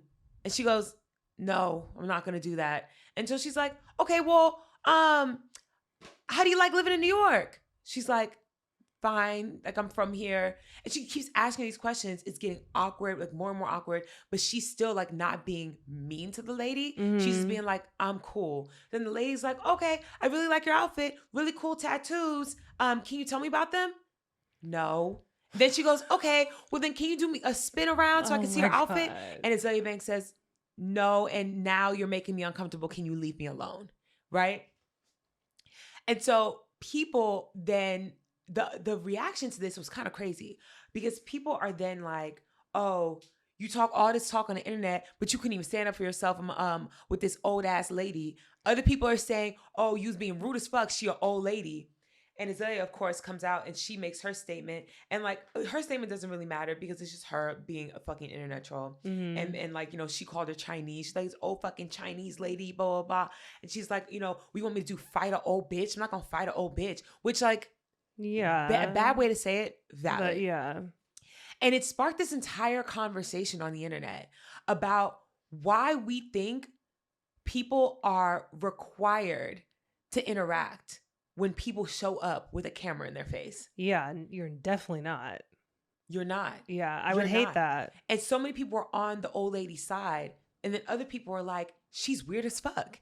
Just because she old don't mean she not weird as fuck. Yeah. And it's such an interesting discourse, and it shows how parasocial things have gotten, where people think, because like in the comments, people are like, it's 2026, everybody recording, everybody streaming. You just got to get used to it. No. Fuck no. Everybody is not. Fuck no. Everybody is not, I promise you. Fuck no. That happened to me the other day at the party. Really? I told you about this? No. Oh, wait, no. Yeah. You did. Yeah. Streaming in my fucking face. I don't give a fuck who you are or what you do. There's never a reality where now I'm obligated to participate because it's 2026. Yeah. So fucking stupid. And I hate that. But I'm sorry. Y'all had Azealia Banks fucked up. Yeah, I wouldn't entertain that old lady if she came up to me. I would be uncomfortable as well. She handled it in the exact way I would have handled it. Yeah. I would have been awkward. I would have answered a couple questions, and then I would have been like, I'm sorry, I'm uncomfortable. I don't really like this. Can you leave me alone? There's nothing rude with that. Like, that's not rude. Why would you just shooing away this old lady? Absolutely. Get away from me. Oh my God. That's weird. People think that's okay. Right? Weird. Now for the biggest story, in my opinion, because I hate when people steal from Black women. There has been drama on the internet with Patrick Ta and Painted by Esther. Juvia's Place is in there sprinkled a little bit as well. Oh. So for those of you who do not know, Painted by Esther, her name is Esther. Painted by Esther is her handle. She is an acclaimed makeup artist who created a specific blush style that I am truly a fan of. Yeah, I love it. Right? And I think the most iconic image is probably Alandria, when Alandria had that very like light pink blush. That was Painted by Esther. But she's done so many people's makeup, right? Like, she's very, very popular. She's very successful. So we already know that is her thing. And most people who are into makeup, you are already aware. You know. I don't know where to start with this because there's two different angles. But let me just start with the facts. Patrick Ta, who is an Asian American makeup artist who, you know, is very successful, has his own makeup line. He comes out with a new line of blushes, calls them transitional blushes. Immediately after dropping the blush, the first comment is the way he has the blushes stacked, the palette itself, and the way the one is a powder, one is a liquid, or one is a cream, all that, it is exactly the way Juvia's Place's blush is. Oh, I didn't know that. You hold them side by side, open, you can't tell which is which. And Juvia's Place is a very small mom and pop, Black-owned makeup company. They got it out the mud. I don't think you can buy Juvia's Place at Sephora or Ulta. I think it's only through their site. Yeah, I don't know. Right? Yeah. I might be wrong, but I'm pretty sure. So that was the first red flag, right? But they have not said anything outright. And more so the audience is like, that's weird. But okay, inspiration, fine. The second commentary is, for one, because I'm going to jump around. Painted by Esther already responded. She put out a video talking about it.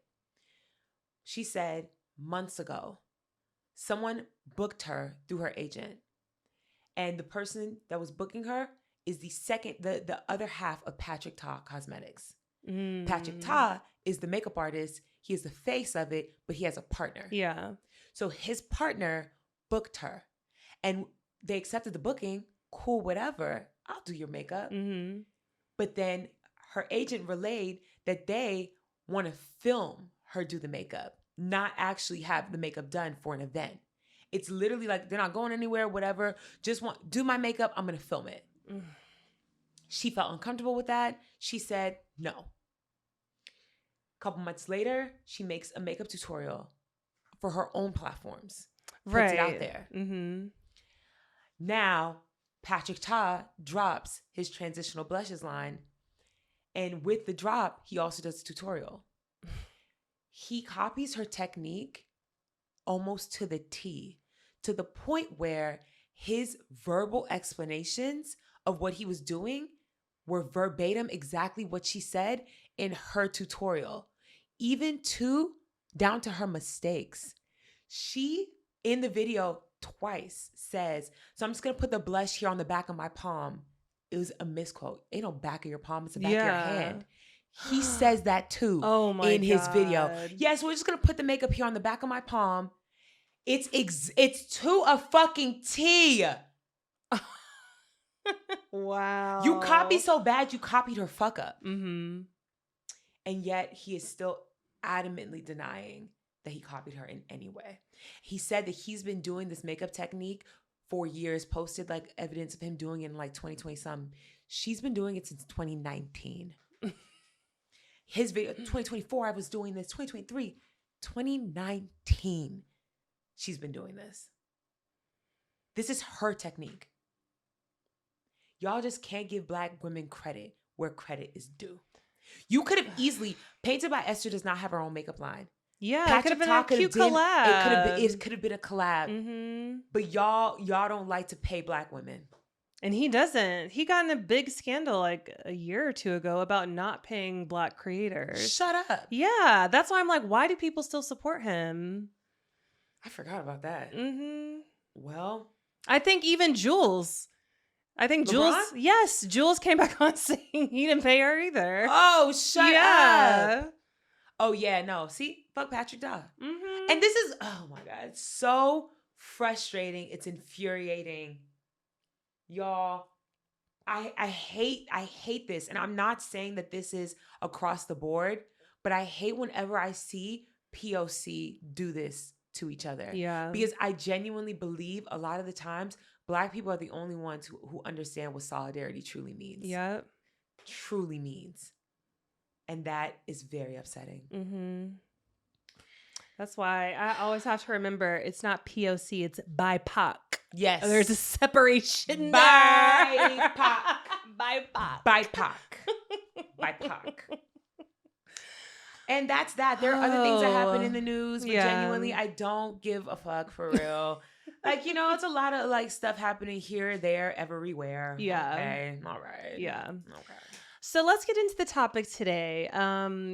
Somebody in the comments actually said we should do this week. Spoiler. We're going to call this episode Spoiler Alert. Yes. Yes. If you have not seen Is God Is and you do not want to know any details, stop listening now. Right. At this point, thank you so much. Rate, review, subscribe. It's been real. It's been fun. It's been real fun. We'll see you next week because we're going to talk about this film at length. Yes, it at is. length.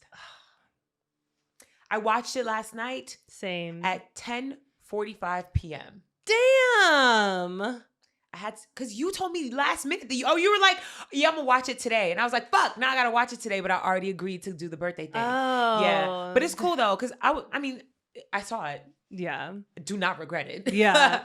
So I wasn't even feeling up to going either, but I was like, let me just go and support. Do not regret it at all. You know what's so crazy? And I'm going to give people grace and I'm going to see how people feel. I was the only one that liked it out of the four of us that watched it. What? Yes. Oh, yes. I need one of them on. Yes. Did they tell you why? Yes. One of them said it was way too heavy and she didn't like how dark it was. The other one said that like it was a cool movie, but just like everything felt like there was no growth or reasoning or like understanding in why things are happening. It was just bad thing, bad thing, bad thing. But there's no like redemption arc, right? Okay. Mm-hmm. And then the other person was just high as hell. Okay. I thought this movie was excellent, and I saw the trailer last year. The trailer came out a while ago. No, it was. Or was it this early? This year. This year has been a decade, right? But it was like probably February-ish. Yeah, mm-hmm. But to be honest, I don't remember anything about the trailer. I just knew, I'm putting a pin in this and we're going to see it. No, I remember same. When it came out, we mentioned it on the podcast, like we are going to see this. Yes. And it was excellent. I think it is required viewing for Black women to go see this movie. Okay. I want to get into that. So put a pin in that statement. But I want to give Actually, a recap. can you hand me your pen? Oh, absolutely. I might want to take a Here note you or go. two. Take some Thank notes. you. Period. Tabria got on her suit and tie. Okay, so she's locked in, clocked in. Absolutely. So just to give you a quick synopsis. Yes. Now, if you don't like violence, I do not suggest watching this. I do suggest watching it, but I do suggest understanding that you may be triggered while watching it. If you can watch any action movie, you can watch this movie. Yes, it's just I feel like some people, I respect it. You know what I mean? Some people want to know. I respect it. Mm-hmm. Okay, so the premise of the film is there are two twins. There are twins who are extremely codependent. One of them has burns to her face and to a majority of her upper body. The other one has burns to her arm and 2 fingers that are fused together, right? Mm-hmm. In the film, they are living on their own. They are just surviving. They're clearly extremely traumatized. The scene opens up with one of the twins beating the shit out of another child with a bat. And I mean like 8 years old children with a bat because he called her sister who is scarred on her face, or her sister who is scarred on her face, ugly, right? That's how like fierce they are about each other. The film begins with their mother, who they thought was dead this entire time, reaching out to them, asking them to come see her because she is on her deathbed. They get in a car, they travel to the south. They are in the north somewhere. We don't know where. Yeah. They get there, it's Vivica A. Fox. She tells them the story about what happened to them because they knew they were burnt. They don't know how they got burnt. And Vivica is burned head to toe. Head to toe. Yeah. So she explains the story. She tells them that their daddy set her on fire, thereby setting them on fire. And that they were burned because they were trying to protect her and take the fire off of her. And because of that, that's how they got their burns. They're young children. They don't have any of these memories. She then requests that they kill their daddy, make him dead. And everybody he fucks with, basically. Yes, and everybody around him, make them dead. So they go on a journey to go find him and make him dead. Yeah. Okay. That's the premise. Yes. The title of the movie is God Is. Vivica A. Fox's character, the mother, she refers to herself as God. And did she? I thought that they referred to her as God. It was in the note that she wrote. Oh. And so that's from then on, like, they refer to her as God the whole time. Wait, how did she refer to herself as God in the note? Like, did she sign it as God, or did she say, "Hey, babies, this is God"? I think it was signed God. Huh. I missed that completely. And then Vivica referred to their dad as Monster. So we don't know their real names. It's God and Monster. But, okay, I'll just start when they first... Well, first of all, we see stark differences between the two sisters throughout the film. They're fraternal. I don't know if that will make a difference to you.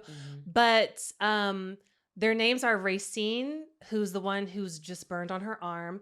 And then there's Anaya, who is burned on her face. And Anaya is the more... rational, calm, sensitive. Calm is the better word. I was going to say soft-spoken, but that's not really accurate. Sensitive. Sensitive, yes. I think she is more rational because she has to be convinced to do the things that her sister is immediately like wanting to do. Yes, but to a fault. No, but that's the codependency. Yeah. So her sister can convince her to do anything. Yes. But I think that she is a rational person. Yeah. And Racine is outspoken, impulsive, angry, aggressive, violent. Yes. But all of her feelings are valid. They're warranted. Because they were wronged extremely. Yeah. They grew up in foster care, bouncing around from family to family, and have been treated as outcasts because of, well, mainly Anaya because of the way she looks. And thus, Racine is always sticking up for her. So, I made a comment last night when we were leaving the theater. And because when they were all like, I don't know, I didn't like it, it really confused me because I feel like all 3 of them really enjoyed Kill Bill. And this felt like Kill Bill. Very much but a Black woman's version of it with the same kind of journey of revenge, but the revenge being this like insurmountable amount of pain and betrayal. You know what I mean? I literally was going to say, if you can watch Kill Bill, you can watch this movie. Yes, exactly. And for you to be like, I don't like this, but I love Kill Bill, make that make sense. Yeah, I don't get that. I don't get it. Maybe it's just because it's Black trauma, but not even, I don't know. I don't know why. Let's keep going. Yeah. But you see the differences play out in their personalities and how their trauma has manifested differently between the two of them.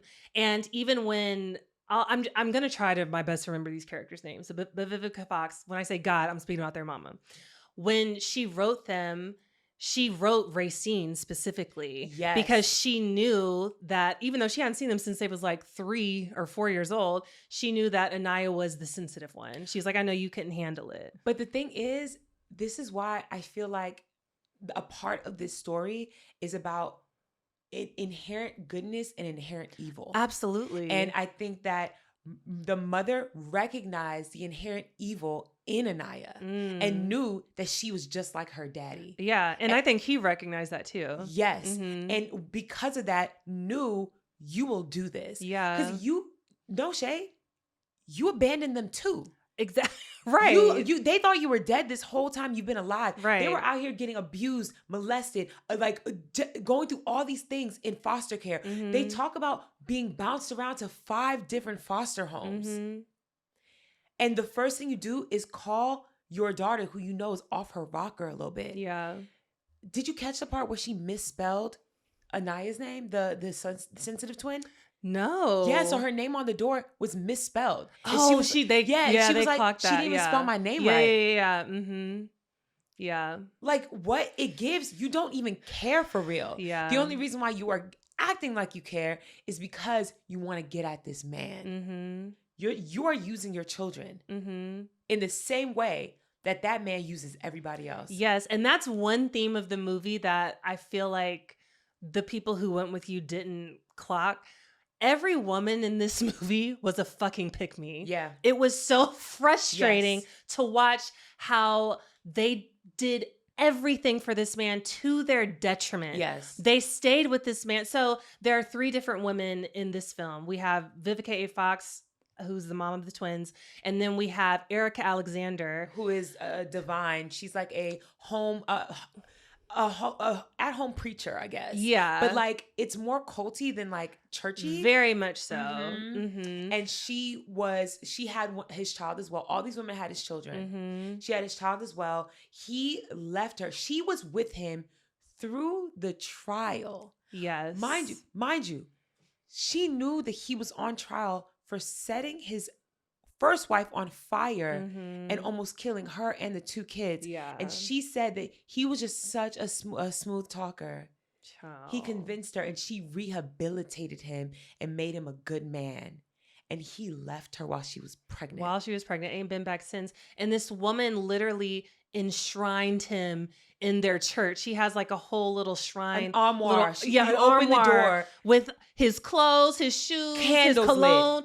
Everything that she has from that night that he left her high and dry pregnant, she kept. And she literally has brainwashed her son, who has never met his daddy, into believing that he is this all good, almighty person, basically a God himself, that they need to stay vigilant and wait for his return like he's Jesus. That's literally what they're doing. They're remaining vigilant. They're waiting on his. She has so much faith he's going to come back to her. Yeah. So much faith. And then we get Janelle Monáe later on. I didn't even know she was in this. Yeah, no, I did. No, there was a star-studded cast. It was great. And then Dion Cole. Yes. He played his former lawyer. And so they go on this journey. They're meeting all these people from their father's life who had been connected to him in one way or another. And even Dion Cole's character, so he was the lawyer who represented him and got him off on the case of him setting his wife on fire and his children, burning the house down with them in it. He got him off the case. And the day that they won the case, he was cackling in the car, laughing about it. He could see the fear and the questioning in the eyes of the lawyer, and he cut his tongue out. Cut his fucking tongue out. And instead of this man maybe going to the police, filing a complaint, trying to get him arrested, no, he lived in fear of him every single day, in fear of his return. Mm-hmm. And just got his ass beat every day. Beat every day. Literally, he would pay this woman to beat him up every single day. Y'all, the way I really like this movie is so deep, because the way that these girls see their mother as God, but everyone in the film sees the monster as God, they're all treating him like God. They're treating him the way that Black people treat God, where he's literally ruining them, beating the shit out of them, killing them, making their lives hell, and everyone is still dropping to their knees, waiting for his return, either in fear or in love or a mixture of both. It's very deep. This film has so many layers. Yes. We said Kill Bill, but Kill Bill did not have layers like this. No, it didn't. This has so many layers. And even the way that it was filmed, because this is based on a play, and watching it reads like a play. It does. Like with the cuts that they do, and even like the way that they show how the twins, they communicate telepathically, and the way that they show like the words bopping around and dancing on the screen. And they're breaking the fourth wall. It's very interesting. It's surreal. Beautiful. They filmed it really well. It's stunning. I just there's so many things to talk about. So towards the end, I don't like. We're just gonna spoil the whole thing, right? Yeah. Okay. So I just want to skip to the end, because this part I'm still kind of confused about. When they get to the point where they're in the home and they're trying to kill their daddy. The Racine, the more hot-headed twin, she's knocked out cold. She's under a table. And then the dad, because the soft-spoken, sensitive one, she has a weapon on her. He is trying to sweet talk her and calm her down. She told him that she's pregnant. He's like, oh my God, I just want you to leave. I don't want you to get hurt. Like, I just want the chance to be able to potentially meet my grandchild. Like, I don't want this to end in more bloodshed. And then he tells her that the reason why they were burnt as children is because when he set the mama on fire, she grabbed them and held on to them because she didn't want to die alone. Is that true? No. Or was he lying? No, he was lying. Okay. He was lying. Because in the flashback, we saw that. But the flashback was her storytelling. I know, but even when he did, he had a brief flashback. I'm taking it as he was lying. One, because he beat the shit out of her after. Yeah. And two, when they're showing the story from his perspective, they don't show anything happening in the background. They show him standing in the doorway smoking the cigarette. Yeah. When they show the story from the mom's perspective, from God's perspective, they show exactly what happened. Yeah. From him breaking into the house, him kissing on her and then choking her out, setting her in the they show everything that's happened. So I'm taking that as truth. And I think that is, and I hate this, because God, in being the mother, is, I feel like she wasn't the best. No. Right? Like, she still is faulted in this. She still has very negative characteristics. But she is being presented as like the true God. And he is being presented as a false God that people praise. And then the fact that I think that his identity is more aligned with like the biblical God, right? Yeah. The fact that he justified his actions by saying she wouldn't let me touch her. If she had let me touch her, then I never would have done that. That sounds like something in the Bible where, well, you denied me. Well, I asked for your firstborn child. Well, all you had to do was this one thing and you didn't do it. So I sent a plague and killed the whole fucking world. What do you expect me to do? I thought that was so interesting because this movie was like painfully honest. Like nobody was ever misrepresenting themselves in this film. It was just people like succumbing to how the monster was reacting, like him being kind. But he was the only one who misrepresented himself. He did lie. But yes. He did lie. But I mean, he's a fucking psychopath. No, for sure. Sterling K. Brown, such a good First actor. of all, genius casting. The casting was so good. Because I've never seen Sterling K. Brown in a villain role. I don't know if he's played one, but I don't think I have either. And like his big roles, I don't think he's ever played a real villain. Mm-hmm. And the fact that he changed his voice. Yes. And it was like soft spoken, but he was absolutely batshit crazy. Yes. And I think he genuinely believed what he was saying. Like she wouldn't let me hold her. I believe that. I don't think that was a misrepresentation. I think the misrepresentation was when he was telling her, I want you to bring the baby back. Oh, Bounce on my yeah. knee. Yeah, like, yeah. I forgive you. Mm-hmm. Like we've all done too much. Like that. He lied to disarm her. Yeah. And then immediately socked her in the fucking face. I mean, the fact that Anaya fell for that shit, I'm like, girl. But that makes sense to me. To be that traumatized. I mean, it does make sense because this is her trauma and this is how it's manifested with her, is with men and her relationships with men.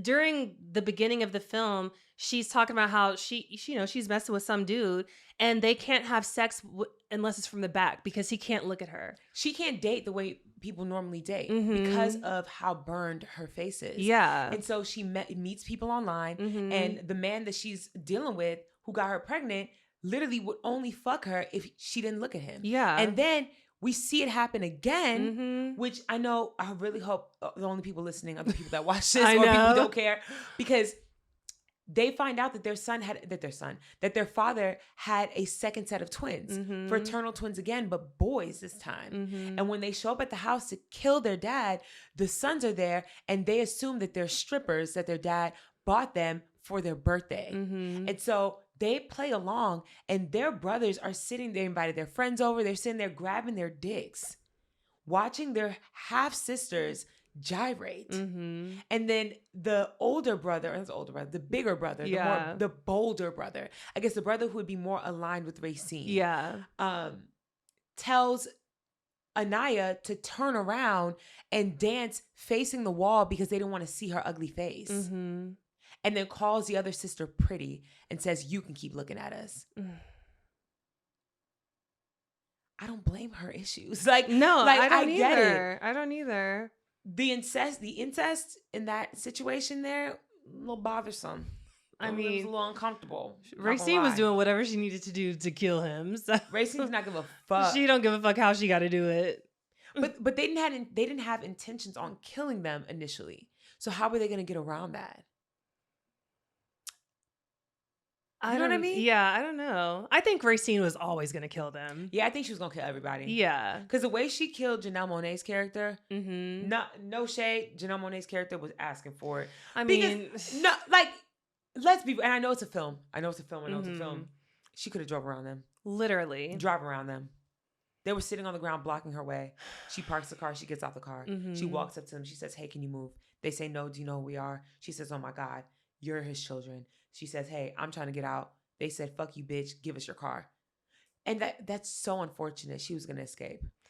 I know. But it's like the women couldn't forgive the other women in this film. It's like they don't realize y'all are all victims here. Yeah. And she gonna say, oh, are y'all here for some child support? Like that's the first thing. Like you knew he has these kids, these twin girls who he burned himself. And tried to kill. And that's the first thing you say. And then you spit in her face. But then you also ask them to have empathy because you too are a victim. Exactly. You had no empathy for the victims when you got into this relationship. Yeah. And then you bore his children. Yeah. Knowing that he tried to kill his first set of twins. Exactly.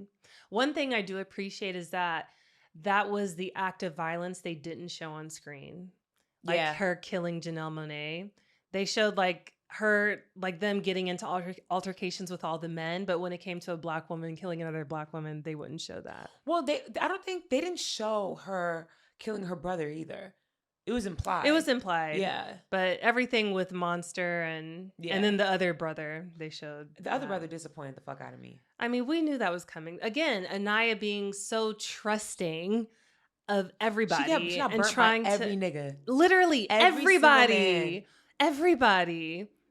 And that's what I'm saying. Like, even after he tried to kill Racine, the other twin, the softer one, and even still, you fell for what Sterling K. Brown was telling you. Yeah. It was just like, well, no, he didn't do that. The sister, she was knocked out from the brother. Yeah. Yeah, he choked her out at the pool, and then she drug her under the table. Yeah. Then she saw the dad and had the conversation, and he tried to disarm her. It was when he genuinely was trying to kill her that Racine woke up and helped her beat his ass. No, I know. I'm saying Anaya like fell for Sterling K. Brown's words of like, oh, I want to hold the Or baby. that you meant even after he tried to kill Racine. No. Okay. Yeah. I don't know why I'm still nervous about giving spoilers when we just talked about the entire film. We literally spoke about everything. I am not going to lie. I was gagged and gooped for a majority of the film, but I was even more gagged at the end when he pulled her into the fucking fire.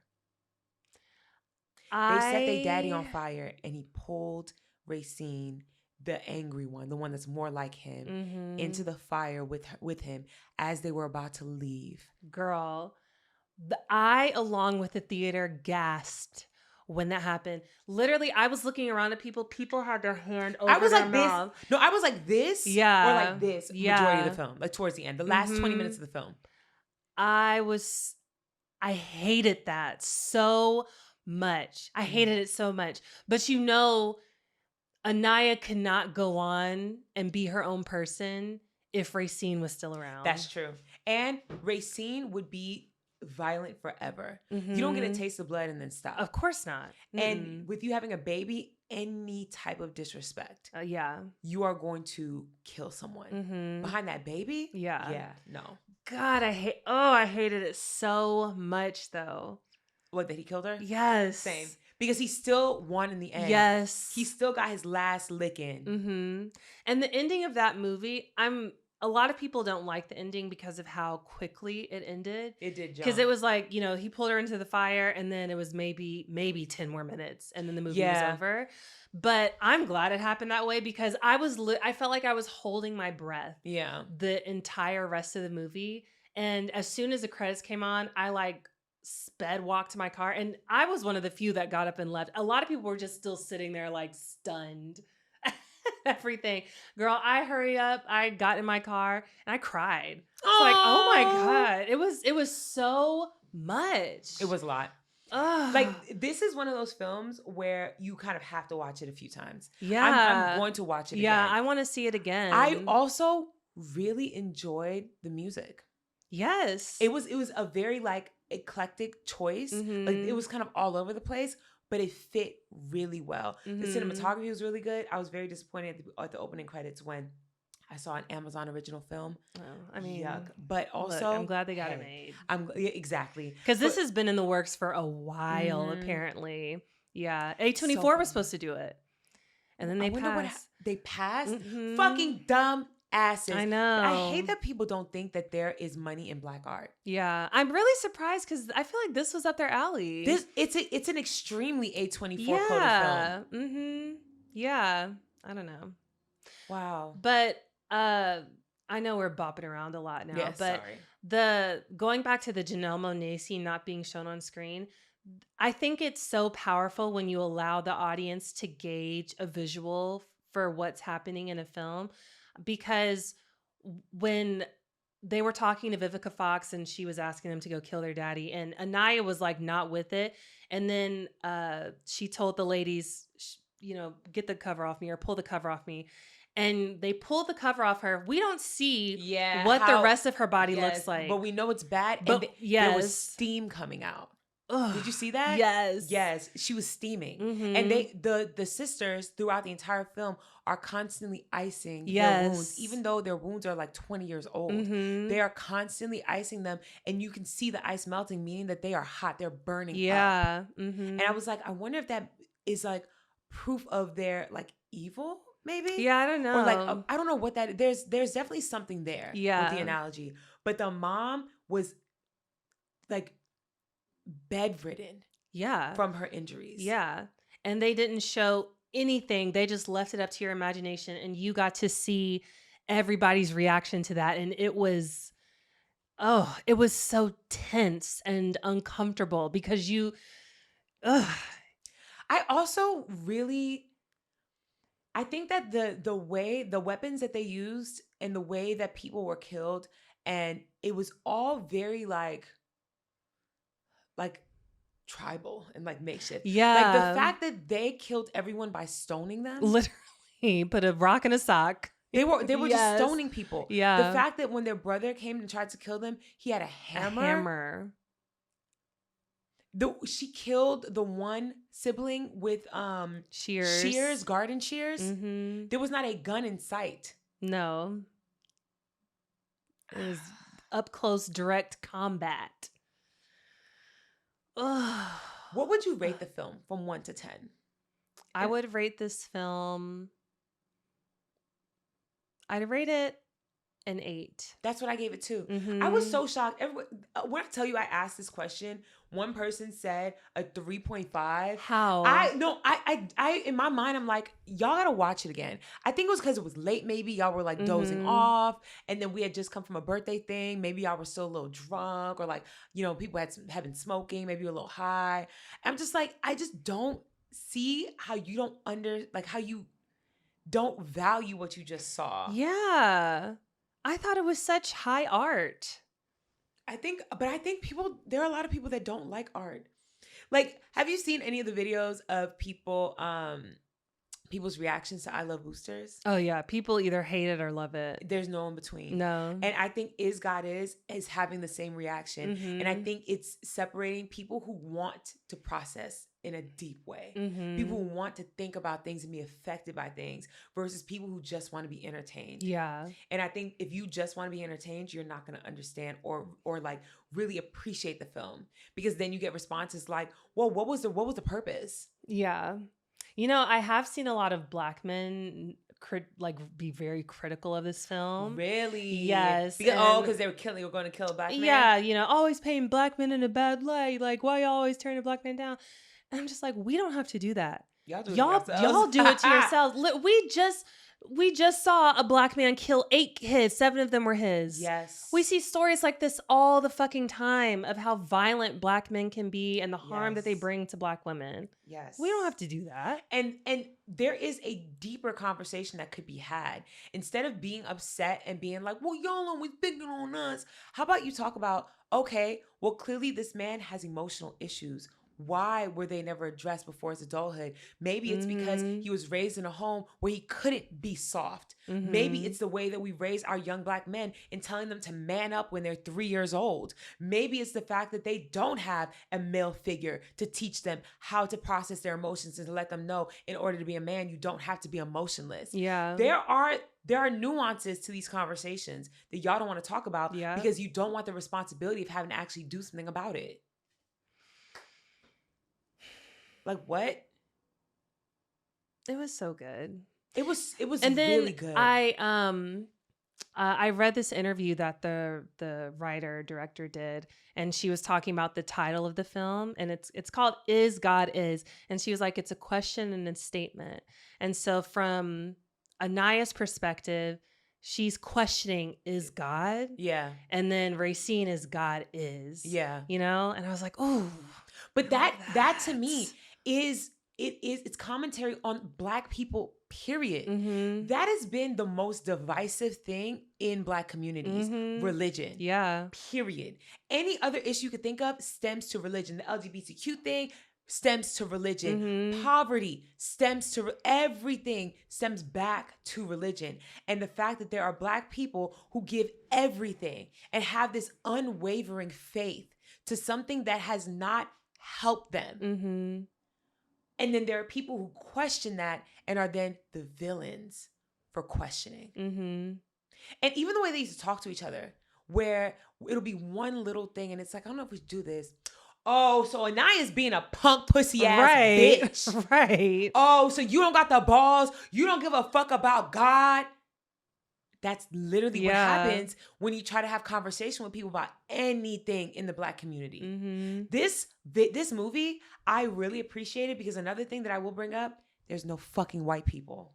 No. There is not a single white person We are all the villains and the heroes. And I think that Black people are uncomfortable with that. That's facts. Yeah.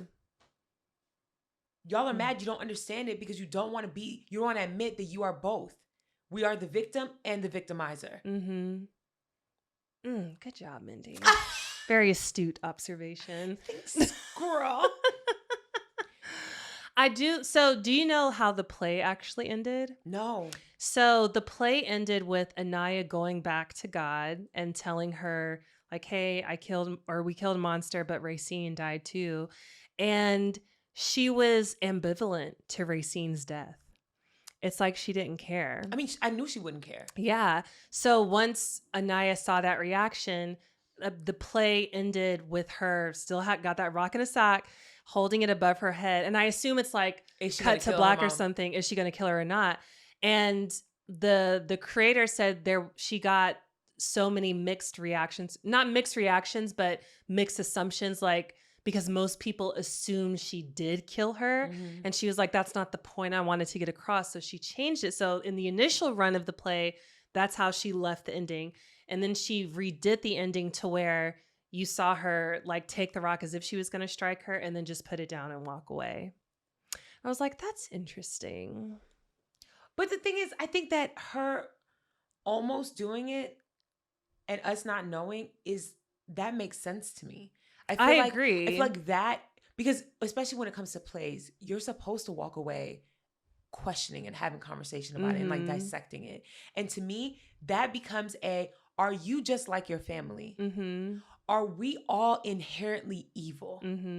Are you going to do exactly what everyone else has done, or are you going to be the change and break the curse? Because to me, the ending gave the curse is broken. Exactly. And I think she just wanted to really drive that point home. Like, yeah.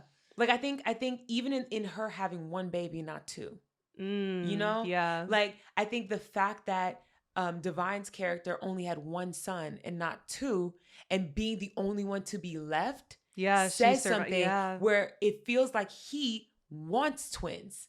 Like that's the environment he stays in. Yeah. He would have stayed with their mom and with them as twins if she didn't deny his sexual advances. He stayed with the other one and they fully raised their children into adulthood with the twins. I don't know. And then the twin thing too, Cain and Abel. You know? Yeah. It's all very biblical. And I love, love, love how the commentary is so strictly about Black people. Strictly about Blackness. Yeah, I don't see how you couldn't like this. I mean, if you don't want to think, I guess not. Because even when it came to Anaya's character and her face being, fucked up. Yeah. And everyone looking at her and calling her ugly. And her sister being like, she's not ugly. She's not ugly. And she wasn't ugly. She was burned, but she was not ugly. I think that even that, she kind of identifies, not identifies, but she represents like Black people as a whole.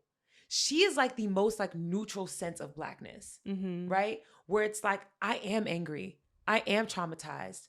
I want to move on with my life. I want happiness for myself. I don't want revenge. I want to keep going. But then you have other people who are like, fuck no, you need revenge. Absolutely. Or, you know what? You don't deserve to be seen. You need to just disappear. Or, you know what? I'm going to fuck you, but I'm going to fuck you without looking you in the face because that's all you're worth. That's all you're worthy of.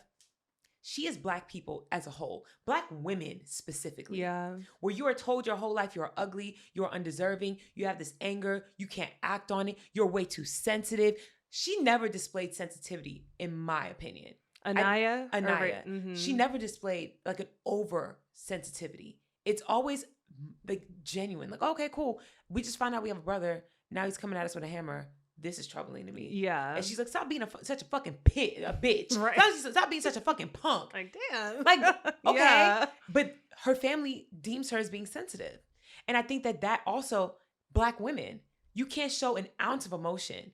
You can't do anything. Anything. If you empathize with your Black brothers, they're gonna try to kill you.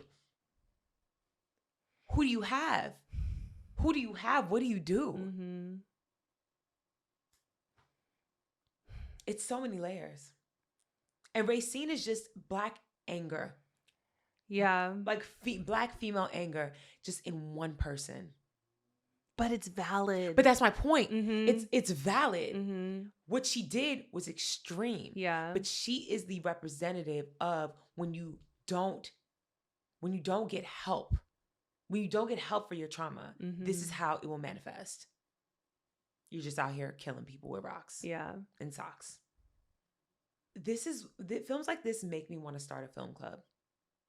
Oh, yeah. You know what I mean? Because this is the kind of movie where I want to watch it and then have a group discussion. I agree. Like, this is the kind of film. Yeah. I might do that. We should. We should do that. That's what the podcast gonna turn into. Maybe we could do like little mini-sodes like that. For sure. I would love to do like in person. Yeah. Like genuinely do a film screening and then afterwards, let's talk about it. Yeah, that'd be cool. Ooh, maybe like a bi-monthly thing. This is why I need money and reach. Because this is the kind of thing I would love to do, especially for like a new film. I would love to do for Black people in LA. Absolutely. Come watch this film for free. Let's talk about it. Yeah. There's so many movies I want to see too. Yeah, I still need to see Obsession. One of my coworkers saw it and she said that it was uncomfortable, but very good. Everybody's raving about it. One of the few movies in history with under $1 million budget and grossed over $100 million first weekend. Damn, isn't that crazy? Yeah. Okay, yeah, we have to watch that next. I love Boosters. I really want to see that too. Same. I know it's gonna be surreal. Yeah, I know what I'm expecting. It's Willy Wonka. Yeah, you know what I mean. But I feel like it's gonna be really good. I want to see it. Plus, that song has grown on me. The Carisha song, Spin That Shit. Oh my God. Spin That Shit. It's grown on me. It's bad, but spin that shit. Yeah. Yeah, there's a lot of shows I want to watch too. But yeah, in due time. Please, Tabria, please. What? Watch Couples Therapy, please.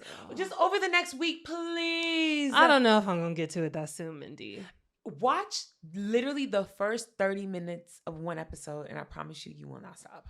Well, no, I can't afford to stop because I just have so much work to do. But okay. I'll be on a plane next week, so maybe I'll watch it on the plane. Okay, good. Yeah. Yes. All right. Question. Answer. Oh, do you have a question? Oh, no. I have some. Huh. I'm going to ask you the question that Jade and I asked each other last week, so you can answer. What? What's one thing about you, or one thing that you do that other people would deem as being like psychotic or like weird as fuck, but it's just something you always do? Psychotic, or maybe not psychotic, but weird. When I make my boobs move like this. Yeah, no. So Jade's thing is she has like OCD when she showers, and she has a specific step. And so if she misses something, like she does pits before she does arms, she has to start all the way from the beginning. I mean, but OCD is not like psychotic. I know it's true, but she not diagnosed with OCD. It's just that's the one. Yeah. Thing. I'm trying to think if there's anything else. The boob bouncing is hilarious. But sometimes I just do it in public, and I don't know. I just feel like I feel compelled to do it. Like I have to. She's literally in public like, damn, okay, I gotta bounce my titties, y'all. I have to bounce my titties. Wait, okay, that is a thing. Because there's no reason. There's no reason. I don't know. Titties gotta bounce. Yeah. You know when you just feel like how some people have to crack their knuckles.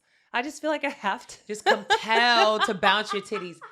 Absolutely. Yeah. Okay. What's yours? Mine was the fact that I have full conversations with myself out loud. Yeah. Sometimes you got to discuss. Yeah. Not a lot of people do that. I know, and I think that that's strange. That people think that that's strange. Okay. So my question for you then, who would you want to narrate your inner dialogue if it's obviously not you? Or if you want to converse with someone in your inner dialogue, who is that voice?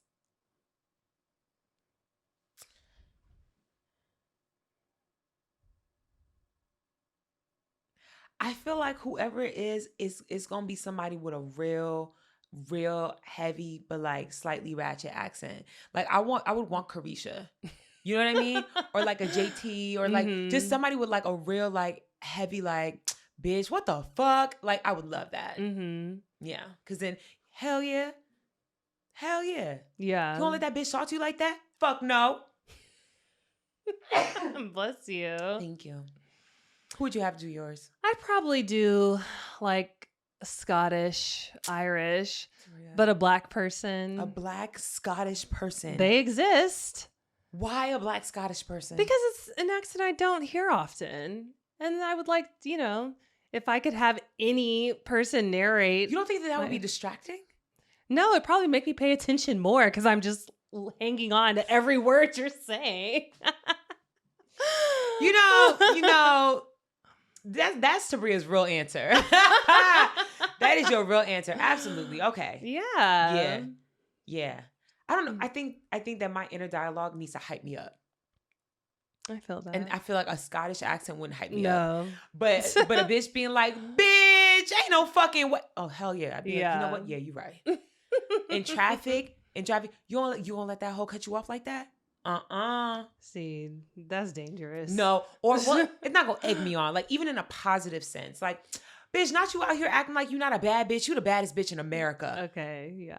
Girl, look in the fucking mirror. Go get in that mirror right now. Yes, that's what I mean. It would just be me. Yeah. Aggressive. True. All right. That's everything. That's it all. Guys, don't forget to rate, review, subscribe, comment, say nice things. Follow us on Instagram and TikTok, YouTube. I really enjoy the fact that y'all be watching this and y'all be watching it while y'all at work. Yes. It's very nice. But yeah. It's been real. It's been fun. It's been real fun. I'll see you next week. Next week. Bye. CWatt.